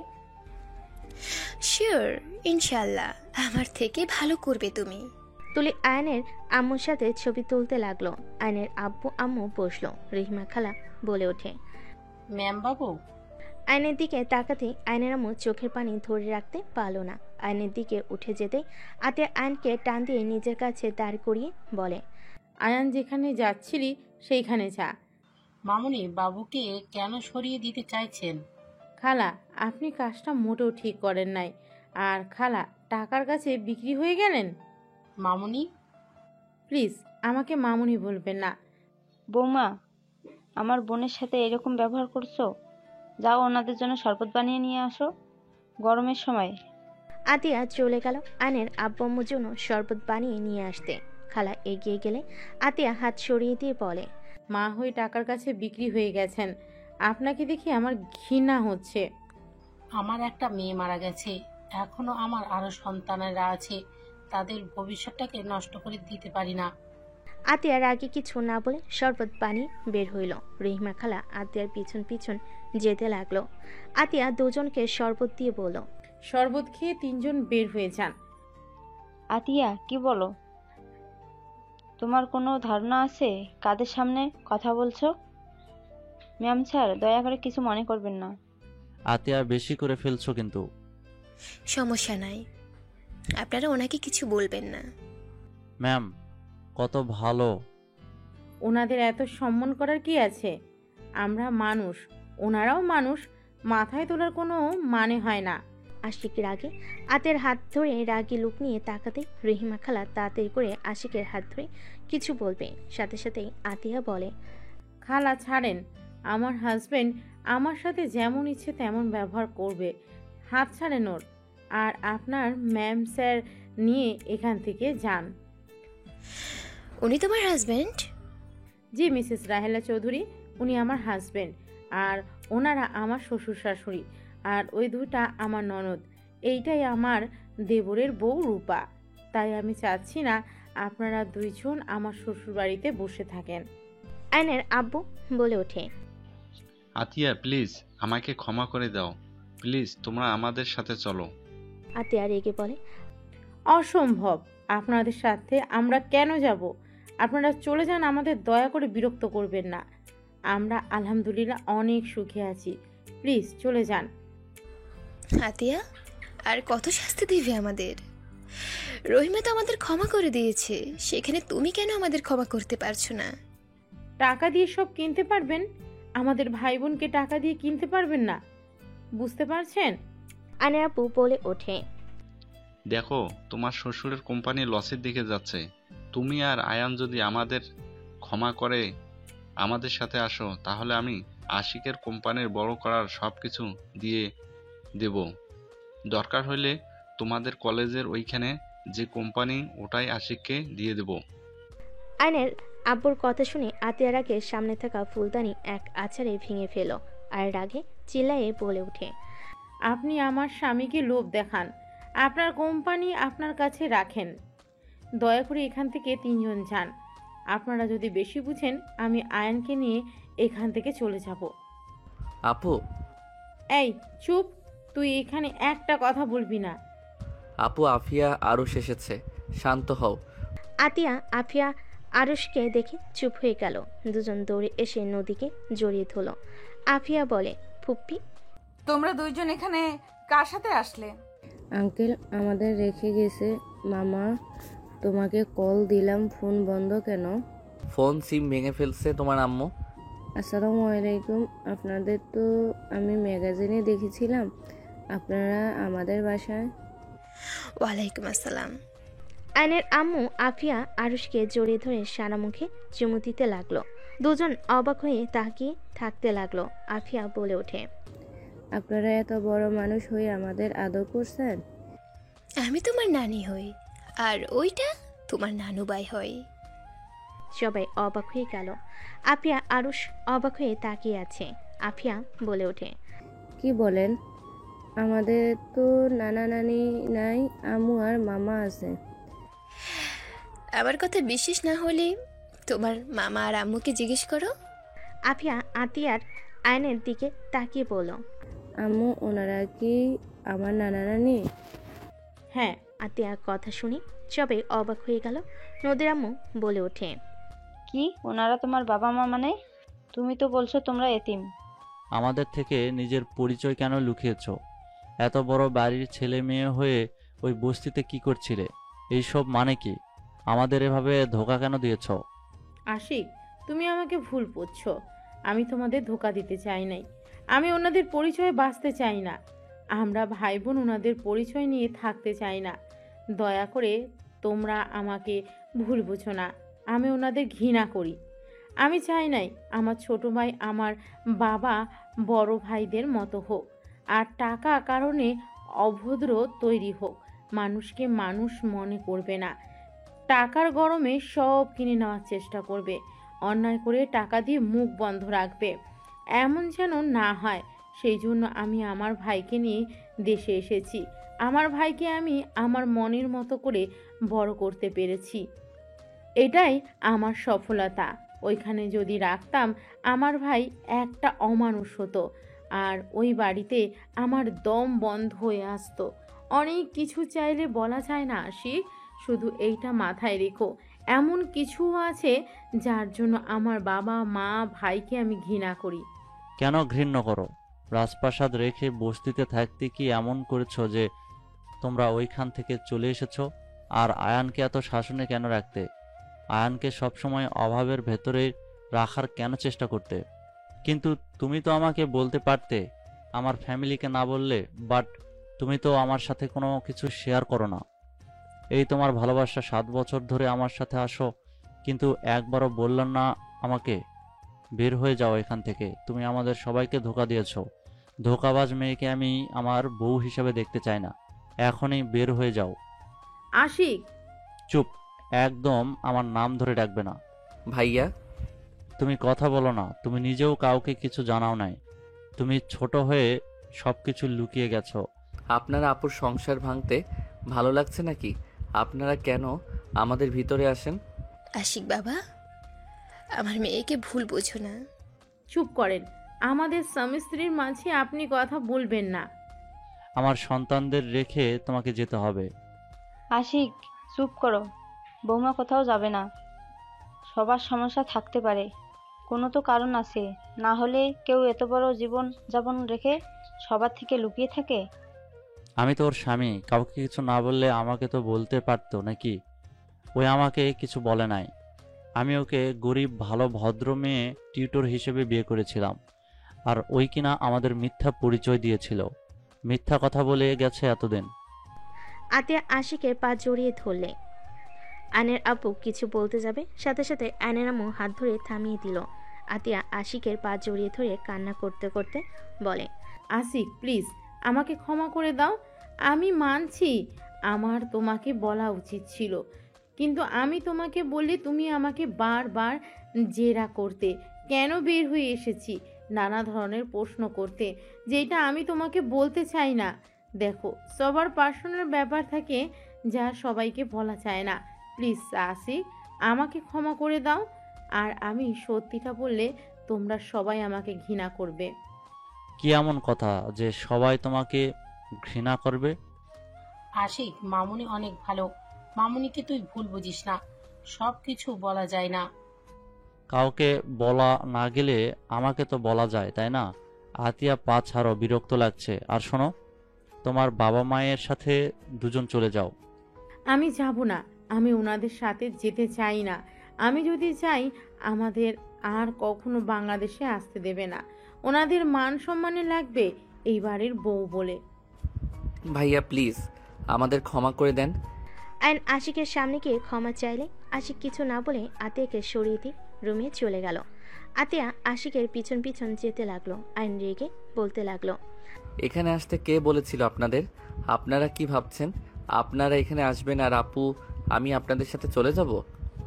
আয়ান, বিশ্বাস কর বাবা, আমরা বুঝতে পারিনি এমন কিছু হবে। আমরা তো তোর হারিয়ে যাওয়ার খবর শুনে গতকাল দেশে এসেছি। 1টার দিকেই রহিমা আমাদের কল দিয়ে বলল, তাই আমরা এখানে এসেছি তোদের বুঝিয়ে নিয়ে যাওয়ার জন্য। আমরা বুঝতে পারিনি এমন কিছু হবে। ভালো করছেন ভাইয়া, যদি বের করে দেয় আপনাদের খবর আছে। আপনারা এখান থেকে দয়া করে চলে যান। আয়ন হাত জোর করে বলে আয়নের আম্মু কান্না করতে করতে চলে গেল। আয়নের আব্বু বলে ওঠে, ভুল আমাদের ছিল। তোমার আম্মুকে কেন তোমরা কষ্ট দিচ্ছ? আয়ন কিছু না শুনে অন্যদিকে ঘুরে দাঁড়ালে আয়নের আব্বু চলে গেল। রহিমা খালাও চলে গেল। নদীর আম্মু বলে ওঠে, আমি জানি না তোমাদের মাঝে কি হয়েছে, কিন্তু তোমরা কাজটা ঠিক করলে না। উনি তোমাদের জন্ম দিয়েছে, তোমাদের 9 বছর ধরে কাছে পায় না, না তোমাদের দেখতে পারছে না ছুঁয়ে দেখতে পারছে। আমি একজন মা, আমার মেজ সন্তানটাই দূরে থাকে, প্রতিনিয়ত ওর জন্য বুকটা পুড়ে। আমি তাও আমার সন্তানের সাথে ফোনে কথা বলতে পারি, আর উনি তাও পারে না। উনি তোমাদের ছাড়া ভালো নাই। আমার মনে হয় তোমার বাবা মায়ের কাছে একবার যাওয়া উচিত। আপু আমার ভালোর জন্য আমাকে নিয়ে এত দূর চলে এসেছে। আপু অনুমতি না দিলে আমি কিছু করতে পারবো না। আমার মনে হয় ভাবিকে তোমার বোঝানো উচিত। সবাই মিলে কথা বলতে লাগলো। আর এইদিকে আতিয়া আশিককে বলতে লাগলো, শুনতে চাও কেন তাদের থেকে দূরে? ওকে, তাহলে শোনো। রহিমা খালা আমাদের বাসার বিশ্বস্ত কাজের লোক। উনি আমাকে আয়ান ভাইয়াকে বড় করেছে। লন্ডনে গেলে ওনার ছোট মেয়েকে নিয়ে যায়, আর ছোট মেয়ে আমার সাথে সব সময় থাকতো। আমি ওকে অনেক ভালোবাসতাম, ছোট বোনের মতো। ভাইয়াও ছোট মেয়েটাকে একা পেয়ে রেপ করেছিল। মেয়েটা সহ্য করতে না পেরে মারা যায়। আতিয়ার কথা শুনে আশিক যেন থমকে গেল, চোখ কপালে উঠে পড়ল। আশিক বলে ওঠে, কি রুমি ধর্ষণ হয়েছিল? ওই অ্যাক্সিডেন্ট করে মারা যায় নাই? আর ওই যখন ধর্ষণ হয় তুমি কোথায় ছিলে? ওটা মিথ্যা কথা ছিল। আমি আমার ফ্রেন্ডদের সাথে 7 দিনের ট্যুরে গেছিলাম। আর ট্যুরে গেলে আয়ান রুমি জন্য কিছু না কিছু আনতাম। সেই দিন ওর জন্য গিফট নিয়ে আসলে ওকে খুঁজলে কেউ কিছু বলে না, সবাই চুপচাপ হয়ে থাকে। আয়ান ছোট মানুষ দৌড়ে এসে আমাকে জড়িয়ে ধরে বলে, আপু, রুমি আপুকে তো ভাইয়া আকাশে তাড়া করে দিয়েছে, কাউকে বলো না আমি তোমাকে আসতে বললাম, বললে ভাইয়াকে পুলিশ ধরে নিয়ে যাবে। কথাগুলো শুনে আমার হাত পা ঠান্ডা হয়ে যাচ্ছিল। আমি চিৎকার করলে পরে জানতে পারি সব কিছু। আর আব্বু আম্মু সব জানার পর চুপ করেছিল। আব্বু সব কাজের লোককে টাকা দিয়ে মুখ বন্ধ করে রেখেছিল। রইমা খালা পাগল হয়ে গেছিল প্রায়। ওনাকে নিয়ে আমি থানায় যেতে চাইলে উনি আমার সাথে থানায় যায় না, টাকা দিয়ে রুমির মৃতটা অ্যাক্সিডেন্ট বলে চালিয়ে দেয়। আতিয়া কান্না করতে লাগলো, আশিকের দিকে তাকিয়ে বলে, তাহলে বলো ওই ফ্যামিলিতে কিভাবে থাকবো?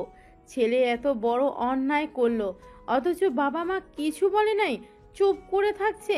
আর আমাকে মুখ বন্ধ রাখতে বলছে। আমাকে রুমে বন্দি করে রেখেছিল।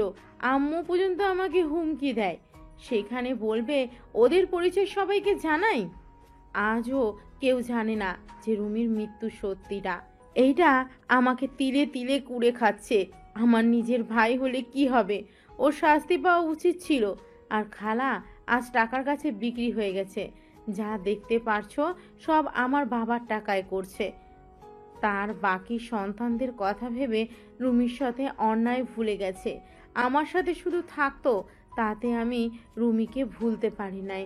আর উনি মা হয়ে টাকার কাছে বিক্রি হয়ে গেল। আতিয়া কান্না করতে লাগলো। আশিক আতিয়াকে জড়িয়ে ধরলো বুকের সাথে। আশিক আতিয়ার মাথায় চুমু দিল। আতিয়া বলতে লাগলো, ভাইয়া অনেক মেয়েদের জীবন নষ্ট করেছে। আমার তাতে ওকে দেখতে ইচ্ছে হতো না। লাস্টে রুমির সাথে যা করেছে সেইটা মেনে নিতে পারি নাই।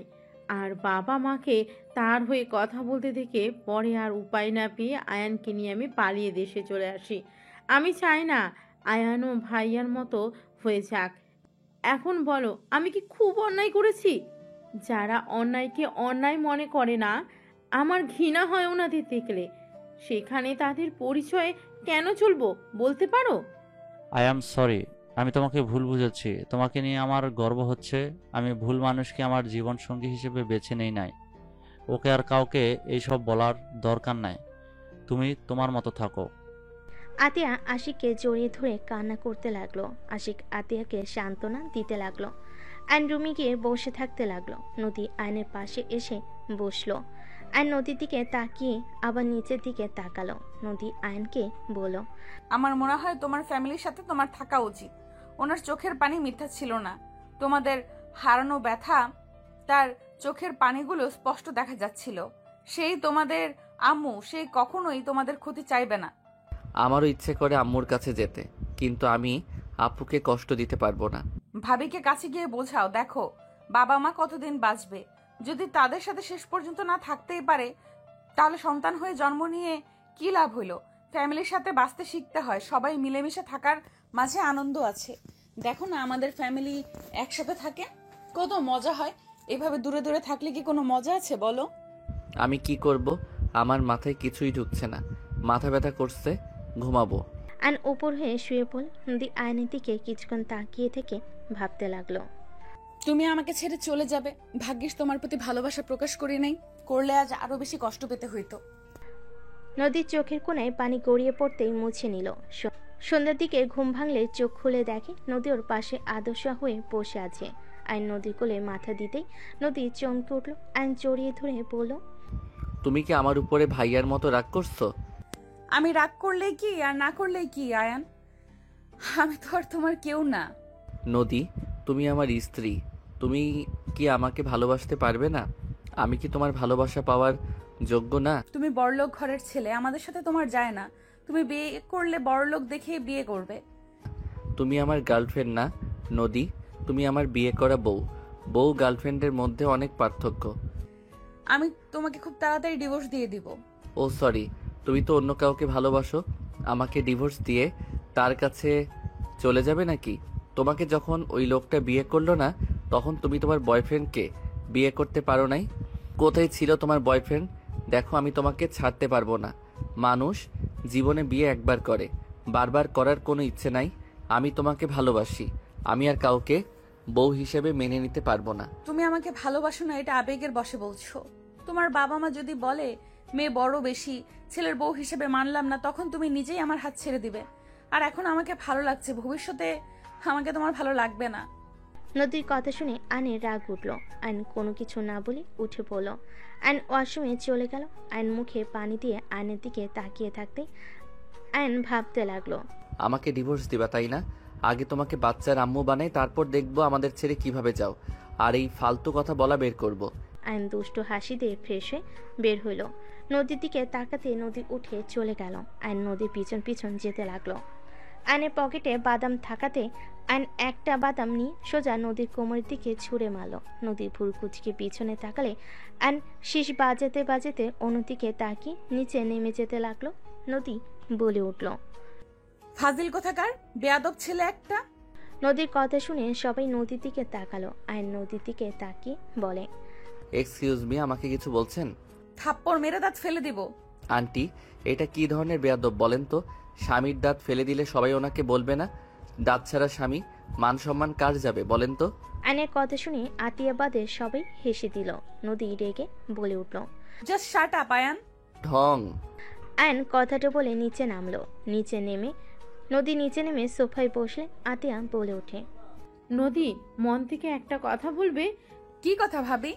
তুমি কি সত্যি আয়নের সাথে থাকতে চাও না? দেখো, মন থেকে বলো। যদি না থাকতে চাও তাহলে আমাদের বলো। আতিয়ার কথা শুনে নদী চুপ করে থাকলো। আয়ন বলে ওঠে, আপু, ওনার কথা রাখো। আমি ওনাকে ডিভোর্স দিব না। উনি আমাকে মেনে নিক বা না নিক, উনি আমার স্ত্রী নামে থাকবে। আমি বেঁচে থাকতে ওনাকে অন্য কারো হতে দিব না। Just shut up. কেউ থাকতে না চাইলে তাকে জোর করে রাখা যায় না আয়ান। যে চলে যেতে চায় তাকে চলে যেতে দিতে হয়, না হলে সেই তীরে তীরে কষ্ট পেতে পেতে মারা যাবে। আপু, আমি ওনাকে ছাড়া কাউকে আমার লাইফে চাই না। উনি আমার স্ত্রী, উনি থাকবে সারা জীবন। বলো। আয়নের কথা শুনে নদী অবাক হয়ে তাকালো। তুলি বলে উঠল, আয়ান তোমাকে সবার সামনে চাচ্ছে, আর তুমি এত ভাব কেন নাও আপু? এসব আবেগ, আবেগ চলে গেলে তখন আর আমাকে ভালো লাগবে না। বারবার এক কথা কেন বলো? আমি একবারও বলছি এইটা আমার আবেগ, তুমি আমার স্ত্রী, তাই আমি তোমাকে ভালোবাসতে শুরু করছি। বলতে ভালোবাসি। দেখো, আমি তোমাকে চেয়েছি মানে তোমার আমার হয়ে থাকতে হবে। তোমার বয়ফ্রেন্ড যেই থাকুক আমি তার হতে দিব না। আয়ান, সব কিছুতে জেদ মানায় না। ওই না থাকলে জোর করে কিভাবে রাখবি? ওই আস্তে আস্তে ঠিক আমাকে ভালোবাসবে, এইটা আমার বিশ্বাস। চুপ কর নদী, তুমি ভেবে দেখো।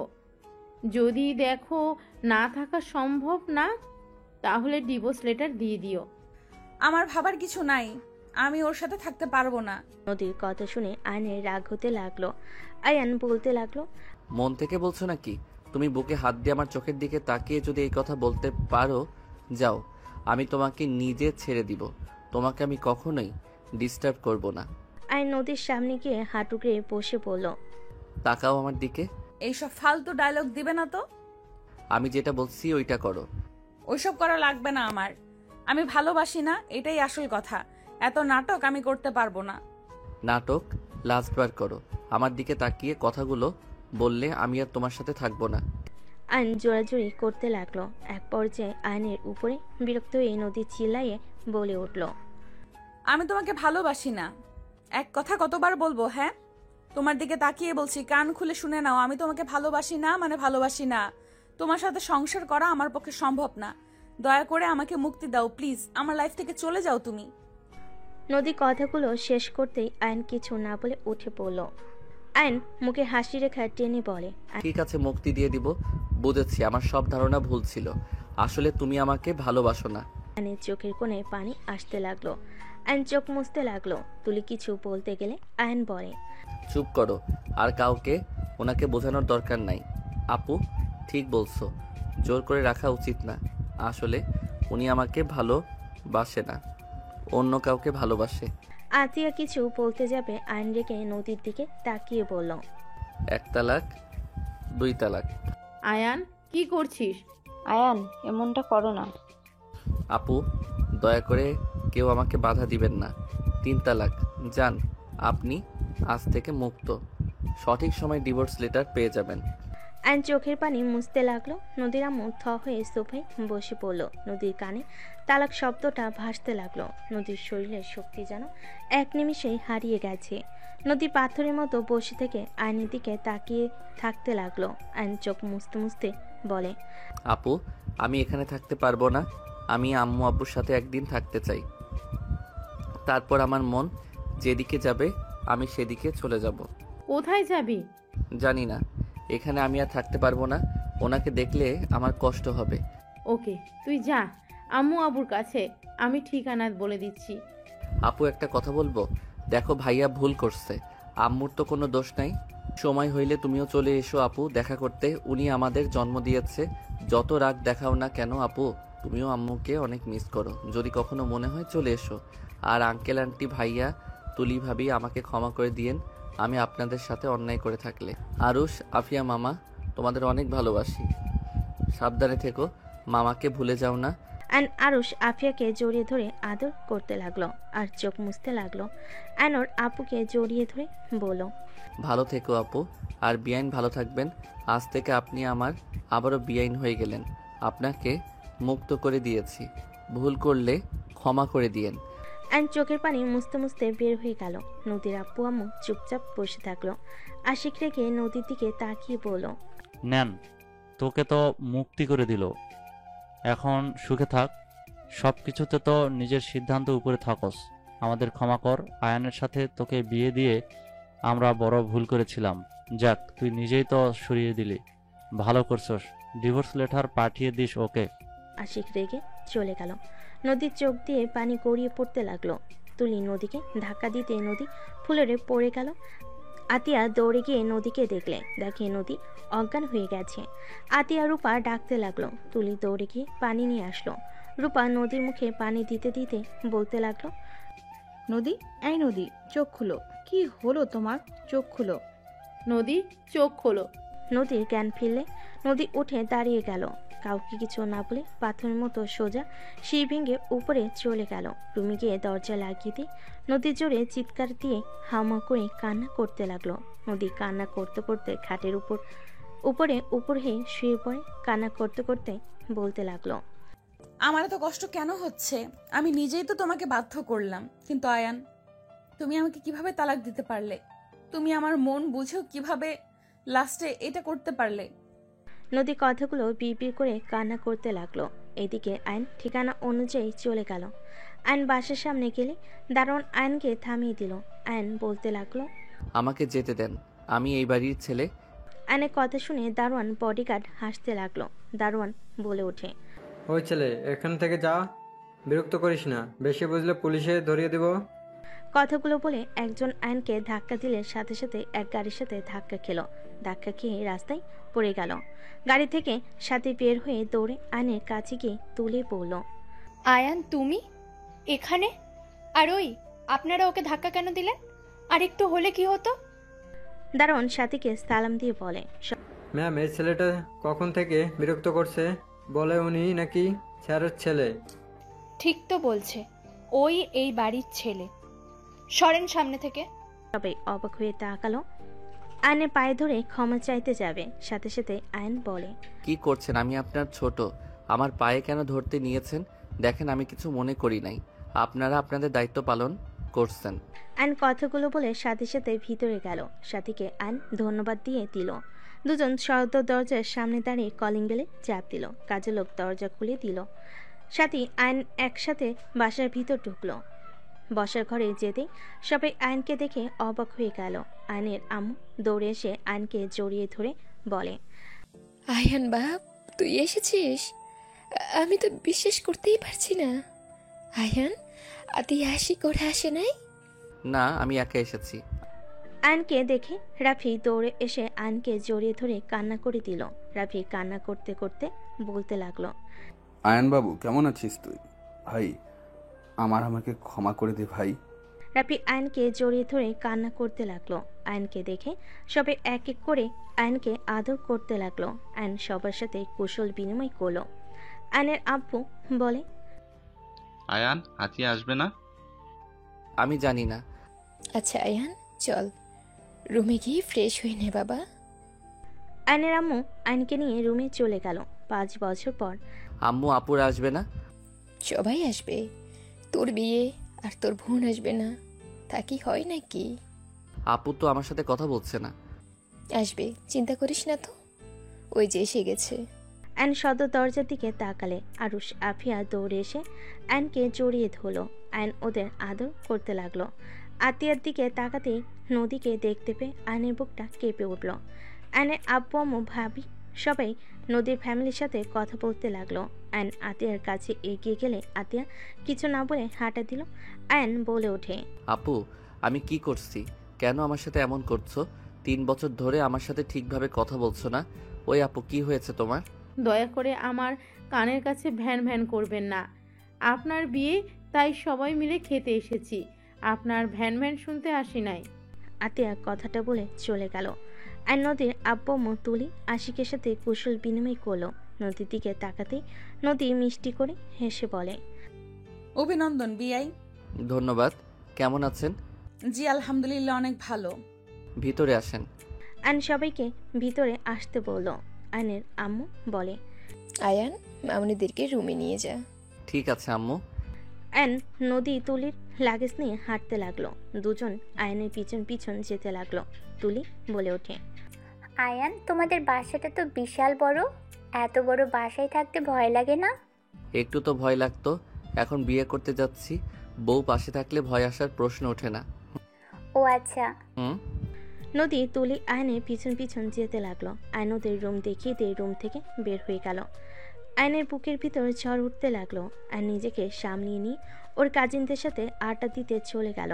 সন্ধ্যের দিকে আয়ন রুমে একা বসে আছে, এক দৃষ্টিতে ফ্লোরের দিকে তাকিয়ে আছে। আয়নের আম্মু ডাক দিলে আয়ন ভাবনার জগৎ থেকে বের হয়ে নিচে চলে গেল। আতিয়া না তাকিয়ে অন্যদিকে তাকালো। আয়ন ওর আম্মুর দিকে তাকিয়ে বলল, কিছু বলবে? সারাদিন রুমে কি করিস? হ্যাঁ, এতগুলা বিআই থাকতে সবাইকে নিয়ে একটু ঘুরে আসতে পারিস না? ওই খচ্চর 4টা তোদের কাজ কি ছিল? আয়নের কথা শুনে ওর এক কাজিন বলে, ভাইয়া আমার দোষ নাই, ওনারা তোমার কথা বলে, সবাই একসাথে যাবে। আম্মু আমি একটু সাথীদের বাসায় যাব। বাবা আয়ান, বউকে কি চোখে হারাচ্ছ নাকি? তুলির কথা শুনে নদী আতিয়া বাদে সবাই হাসতে লাগলো। আয়ন মুখে হাসি রেখা টেনে বলে, ওকে যাও যাও, আগামীকাল তো গায়ে হলুদ, তারপর বিয়ে, এখনো তাকে পেতে হইলে 2 দিন অপেক্ষা করতে হবে। রাফি আয়নের দিকে তাকিয়ে বলে, আয়ান তুই ঠিক আছিস? কোনো কিছু নিয়ে চিন্তায় আছিস নাকি? দেখ, তোর যদি ওই বিয়েতে মত না থাকে সোজা বলে দে, আমি ওদের বুঝিয়ে নেব। তোর উপরে প্রেশার দিতে চাই না। রাফির কথা শুনে আতিয়া বলে ওঠে, আপনি আবার অন্যের কথাও ভাবেন? রাফি আতিয়ার কথা শুনে চুপ হয়ে গেল। আর কিছু না বলে আরুষ আপিয়ার সাথে খেলা করতে লাগলো। আইন কিছু না বলে যেই ঘুরতে যাবে, পিছনে সাথে সাথে রাকিবকে দেখে আইন খুশিতে জড়িয়ে ধরল। দোস্ত তুই এসেছিস? তোর বিয়ে আমি আসবো না তা তো হয় না। তোর শালিকার সাথে প্রেম তো করা লাগবে নাকি? শালা? তুই শালা হবি, আমি না। ওকে যেই হোক চল আমার সাথে, আমার ভালো লাগছে না। কোথায় যাব? যেখানে যাওয়ার কথা। আরে এটাই তো ম্যাম। রাকিব আইনকে ছেড়ে দিয়ে নদীর সামনে কি বলে, আসসালামু আলাইকুম ম্যাম, কেমন আছেন? ওয়ালাইকুম সালাম, ভালো, তুমি কেমন আছো? আলহামদুলিল্লাহ ম্যাম, আপনার সাথে তো আয়নের তেমন একটা কথাই হতো না, সেখানে আর কাউকে দাওয়াত না দিয়ে আপনাকে দিয়েছে। রাকিব ওইটাই আমার বোন। আশিকের কথা শুনে রাকিব ভ্যাবাচেকা খেয়ে গেল। রাকিব মুখ ফসকে বলে ওঠে, শালা তুই তাহলে ম্যামের প্রেমে হাবুডুবু খাচ্ছিলি? রাকিবের কথা শুনে সবাই অবাক হয়ে গেল। আইন রাকিবের মুখ চেপে ধরে নিয়ে যেতে লাগলো। আইনকে গাড়িতে তুলে আইন ড্রাইভিং করতে লাগলো। আইন সোজা সাথীদের পাশে চলে গেল। আইনকে দেখে সবাই অবাক হয়ে তাকিয়ে আছে। আইনের ভাবি বলে ওঠে, আয়ান তুমি এখানে, ভিতরে আসো। ভাবি সাথী কোথায়? আয়নের কথা শুনে সবাই মিটিমিটি হাসতে লাগলো। আয়নের ভাবি মিটিমিটি হেসে আয়নকে দেখিয়ে দিল রুম। আয়ন রাকিবকে নিয়ে সোজা সাথীর রুমের দিকে নক করতে লাগলো। কে? আমি আয়ান। আসো। আয়ন রাকিবকে বাহিরে রেখে ভিতরে ঢুকলো। সাথী আয়নকে দেখে বলল, তুমি এখানে কেন? আমার লাইফটা নষ্ট করতে নিয়েছো? আবার দেখতে আসলে নাকি যে কেমন দেখা যাচ্ছে বিয়ের পর, কেমন অবস্থা করব? সাথী বাজে কথা বলো না। রাকিব ভিতরে আয়। রাকিব ভিতরে আসলে সাথী রেগে বলে, তুমি এখানে কি করছো? বের হও। এই চুপ করো। শুনো, আমি রাকিবকে বলেছিলাম তোমাকে পটাতে। হ্যাঁ মানছি আমি ওকে লোভ দেখিয়েছিলাম, কিন্তু রাকিব তো তোমাকে সত্যি করে ভালোবাসে। ওই তোমাকে লোভের জন্য ভালোবাসে নাই। তুমি শুধু শুধু ওর উপরে রেগে আছো। শুনো, রাগ জিদ অভিমান করে ভুল সিদ্ধান্ত নিও না, যা সারা জীবন পস্তাতে হবে। আমার কাছে আইডিয়া আছে, শোনো। আমার কিছু শুনতে হবে না, বের হও দুজন। আমার কারোর সাথে কথা বলার কোনো ইচ্ছে নেই। রাকিব সাথীর পায়ের কাছে বসে পা জড়িয়ে ধরে বলে, সাথী, আমি তোমাকে অনেক ভালোবাসি। আমি তোমাকে ছেড়ে থাকতে পারবো না। আমি তোমাকে নিয়ে পালিয়ে যেতে চাই। সাথী, আমার চাকরি হয়েছে। আমি জানি আমি তোমাকে তোমার আব্বুর দামি দামি কিছু দিতে পারবো না, তবে আমি তোমাকে কখনোই কষ্ট পেতে দিব না। আমি তোমাকে সুখে রাখার চেষ্টা করব। প্লিজ তুমি আমাকে ক্ষমা করে দাও। রাকিব কান্না করতে নিলে সাথী নিজের রাগ অভিমান ভুলে রাকিবকে জড়িয়ে ধরে কান্না করতে করতে বলে, আমার কিচ্ছু চাই না, আমি শুধু তোমাকে চাই রাকিব। চলো এখন পালিয়ে যাই আমরা। এই না, এখন না, আমার আইডিয়া শোনো। অ্যান্ড দুজনকে প্ল্যান খুলে বলো। কথা বলা শেষ হলে সাথী বলে, ওকে, এখন যাও দুইজন। আরে বউ একটু দেখি না। শালা, কাকে বউ বলোস? অথুক্কু, বন্ধুর বউ মানে তো আমারও বউ, আর আমার বউ মানে তো তোর ম্যাম। অ্যানের কথা শুনে দুজন হেসে দিল। অ্যান রাকিবকে নিয়ে বের হয়ে গেল। অ্যান সোজা বাসে চলে গেল। অ্যান রাকিব রুমে বসে থেকে প্ল্যান করতে লাগলো। অ্যানকে ওর কাজিনরা ডেকে নিয়ে যেতে লাগলো। ওদের সাথে সাদেকি আড্ডা দিতে লাগলো। রাতে দুজন রুমে গিয়ে ঘুমিয়ে গেল। সকালে হলুদের অনুষ্ঠান শুরু হলে সবাই নাচ গান করতে লাগলো। নদী আয়নের দিকে তাকিয়ে মুখে হাসি রেখা টেনে আয়নের গালে হলুদ লাগিয়ে দিল। আয়ন নদীর হাত ধরলে নদীর চোখের পানি গড়িয়ে পড়ল। আয়ন টান দিয়ে ঘুরিয়ে হলুদ লাগিয়ে দিয়ে বলে, আরে বিয়াইন আমাকে দিবেন, শুধু নিজেও তো নেন। আয়ন হলুদ দিয়ে হাসতে লাগলো। সাথে ওর কাজিনরা বন্ধুরা হাসতে লাগলো। গায়ে হলুদের অনুষ্ঠান শেষ হয়ে গেলে সবাই আড্ডা দিতে লাগলো। বিয়ের দিন চলে আসলো। 6টার দিকে বরপক্ষ হয়ে রওনা দিল। আয়ন রাকিব ওর বন্ধুরা সবাই বরের ড্রেস পরেছে। সবাই রুমাল দিয়ে মুখ ঢেকে রেখেছে। সাথীদের বাসার সামনে গেটে নামলে সবাই একসাথে ভিতরে গিয়ে বসে পড়ল। অ্যান্ড আস্তে আস্তে ওইখান থেকে সরে সোজা কাজীর কাছে চলে গেল। কাজীকে টাকা দিয়ে রাকিবের আর সাথীর বিয়ে সব কিছু লিখে রাখতে বলল। ওখানে ঠিক করে অ্যান রাকিবকে টেক্সট দিয়ে ওখান থেকে চলে গেল। অ্যান সোজা ব্রিজের নিচে চলে গেল। অ্যান শেরানি খুলে ফেলে দিল আর আকাশের দিকে তাকিয়ে থেকে ভাবতে লাগলো, আল্লাহ, আমার প্রিয় মানুষটা কেন আমার হয়েও হলো না? সাথীর মতো কেন আমাকে ভালোবাসতে পারলো না? সাথী রাকিবের ধোঁকা জেনেও তোকে কবুল করে নিল, আর আমার ভালোবাসার মানুষের কাছে আমি কি অন্যায় করেছিলাম? কেন সে আমাকে বলল ওই আমাকে ভালোবাসে না? আমি কি সত্যি কারো ভালোবাসা পাওয়ার যোগ্য না? অ্যান চোখের পানি ফেলতে লাগলো। অ্যান সারারাত ব্রিজের নিচে গিয়ে কাটিয়ে দিল। সকালে ভোরের আলো ফুটতেই অ্যান ব্রিজের উপরে উঠে পড়ল। রিক্সা নিয়ে বাসায় চলে গেল। রিক্সা ভাড়া দিয়ে অ্যান ভিতরে চলে গেল। অ্যান বাসের ভিতরে ঢুকতেই বসার ঘরে গেলে সবাই অ্যানের উপর রেগে কিছু বলবে। তার আগে নদী অ্যানকে দেখে সিঁড়ি থেকে দৌড়ে নিচে দৌড়ে এসে অ্যানকে শক্ত করে জড়িয়ে ধরে সারা মুখে চুমু দিতে দিতে বলতে লাগলো, আয়ান সারাত কোথায় ছিলে জানো? কত ভয় পেয়ে গেছিলাম। আয়ান, আমি তোমাকে অনেক ভালোবাসি। আমি তোমাকে ছাড়া কাউকে ভালোবাসতে পারবো না। আমি তোমাকে আমার জীবন থেকে বেশি ভালোবাসি। আয়ান, তোমাকে আমার ভালোবাসতে হবে না। আয়ান, তুমি শুধু আমাকে তোমার আশেপাশে থাকতে দিও, আমার তাতেই হবে। তাও তুমি আমার থেকে দূরে যেও না। নদী কথাগুলো বলে হামা করে কান্না করতে লাগলো। সবাই হতভম্ব হয়ে তাকিয়ে আছে। আয়নের চোখের কোণায় পানি গড়িয়ে পড়তে লাগলো। নদী আয়নকে আষ্টে পিষ্টে জড়িয়ে ধরে বলতে লাগলো, আয়ান, আমি কাউকে ভালোবাসি না। আমি তোমাকে ভালোবাসি। আমার কোনো বয়ফ্রেন্ড নাই আয়ান। তুমি সেদিন আমার পুরো কথা না শুনে সোফায় গিয়ে শুয়ে পড়লে। আয়ান, আমি সেই দিন তোমাকে ভালোবাসার কথা বলেছিলাম। তুমি আমাকে বুঝতে পারো নাই আয়ান। আমি সবার মতো আমার ভালোবাসা আমি প্রকাশ করতে পারি না। তুমি তো আমাকে বুঝেও লাস্টে বুঝলে না আয়ান। আমি তোমাকে অন্য কারো হতে দেখতে পারবো না। নদী কান্না করতে করতে আয়নের পায়ের কাছে বসে পা জড়িয়ে ধরে কান্না করতে করতে বলতে লাগলো, আয়ান প্লিজ আমাকে ক্ষমা করে দাও। আমি তোমার কাছে ভিক্ষা চাচ্ছি। আমাকে তুমি আবারও নিজের কাছে টেনে নাও না। আমাকে লাস্ট বার সুযোগ দাও না আয়ান। আমি কথা দিচ্ছি, তুমি আমাকে মেরে কেটে ফেলে দিলেও আমি তোমাকে ছেড়ে যাব না। প্লিজ আমাকে তুমি ক্ষমা করে দাও। ক্ষমা করে আমাকে একটা সুযোগ দাও না। নদী কান্নায় ভেঙে পড়ল। আতিয়া বলে ওঠে, আয়ান, নদী তোকে অনেক ভালোবাসে। 3 বছর ধরে তোকে আমি এইসব বলার চেষ্টা করছি, তুই আমার কথা না শুনে কল কেটে দিতি, নদীর কোনো কথা শুনতে চাইতি না। এইসব হচ্ছেটা কি? নদী তো আয়ানের 1 বছরের বড়, ওর সাথে ওর ভালোবাসা কিভাবে হয়? ফাজলামি নিতেছিস? হ্যাঁ? আয়নের আম্মু আর কিছু বলবে তার আগে আয়ন নদীকে 2 হাত দিয়ে তুলে ধরে চোখের পানি মুছে দিয়ে বুকের সাথে জড়িয়ে ধরে বলে, কি করছো? আমার পায়ে কেন ধরছো? আমি তোমাকে ভালোবাসি আর সারা জীবন আমি তোমাকে ভালোবেসে যাব। তুমি আমার পাশে থাকো বা না থাকো, সেই দিন তুমি আমাকে ওইভাবে না বললে আজ একটা ভালো সম্পর্ক থাকতো। আয়ান, কি আবল তাবল বকছিস? নদী আতিয়ার 1 বছরের ছোট হবে। ওই তোর বড় বোনের মতো। ওই আমার বোনের মতো না, ওই আমার স্ত্রীর মতো। আর আম্মু বারবার বড় বড় করবে না, ভালোবাসে আবার বড় ছোট কোনো ব্যাপার না, একে উপরের মনের মিল থাকাটা মেইন। বয়স তো পানির মতো বাড়তে থাকে। আর নদীকে যদি তোমাদের কারো বৌমা হিসেবে মেনে নিতে কষ্ট হয় তাহলে বলতে পারো, আমি নদীকে নিয়ে চলে যাব। তারপরও কারো কথা শুনে আমার ভালোবাসার মানুষের হাত ছাড়তে পারবো না। আয়নের কথা শুনে আয়নের আব্বু বলে, রাহেলা রাগ করো না, আমাদের সন্তানেরা যার সাথে থেকে সুখে থাকবে তার সাথে বিয়ে দেওয়াই ভালো।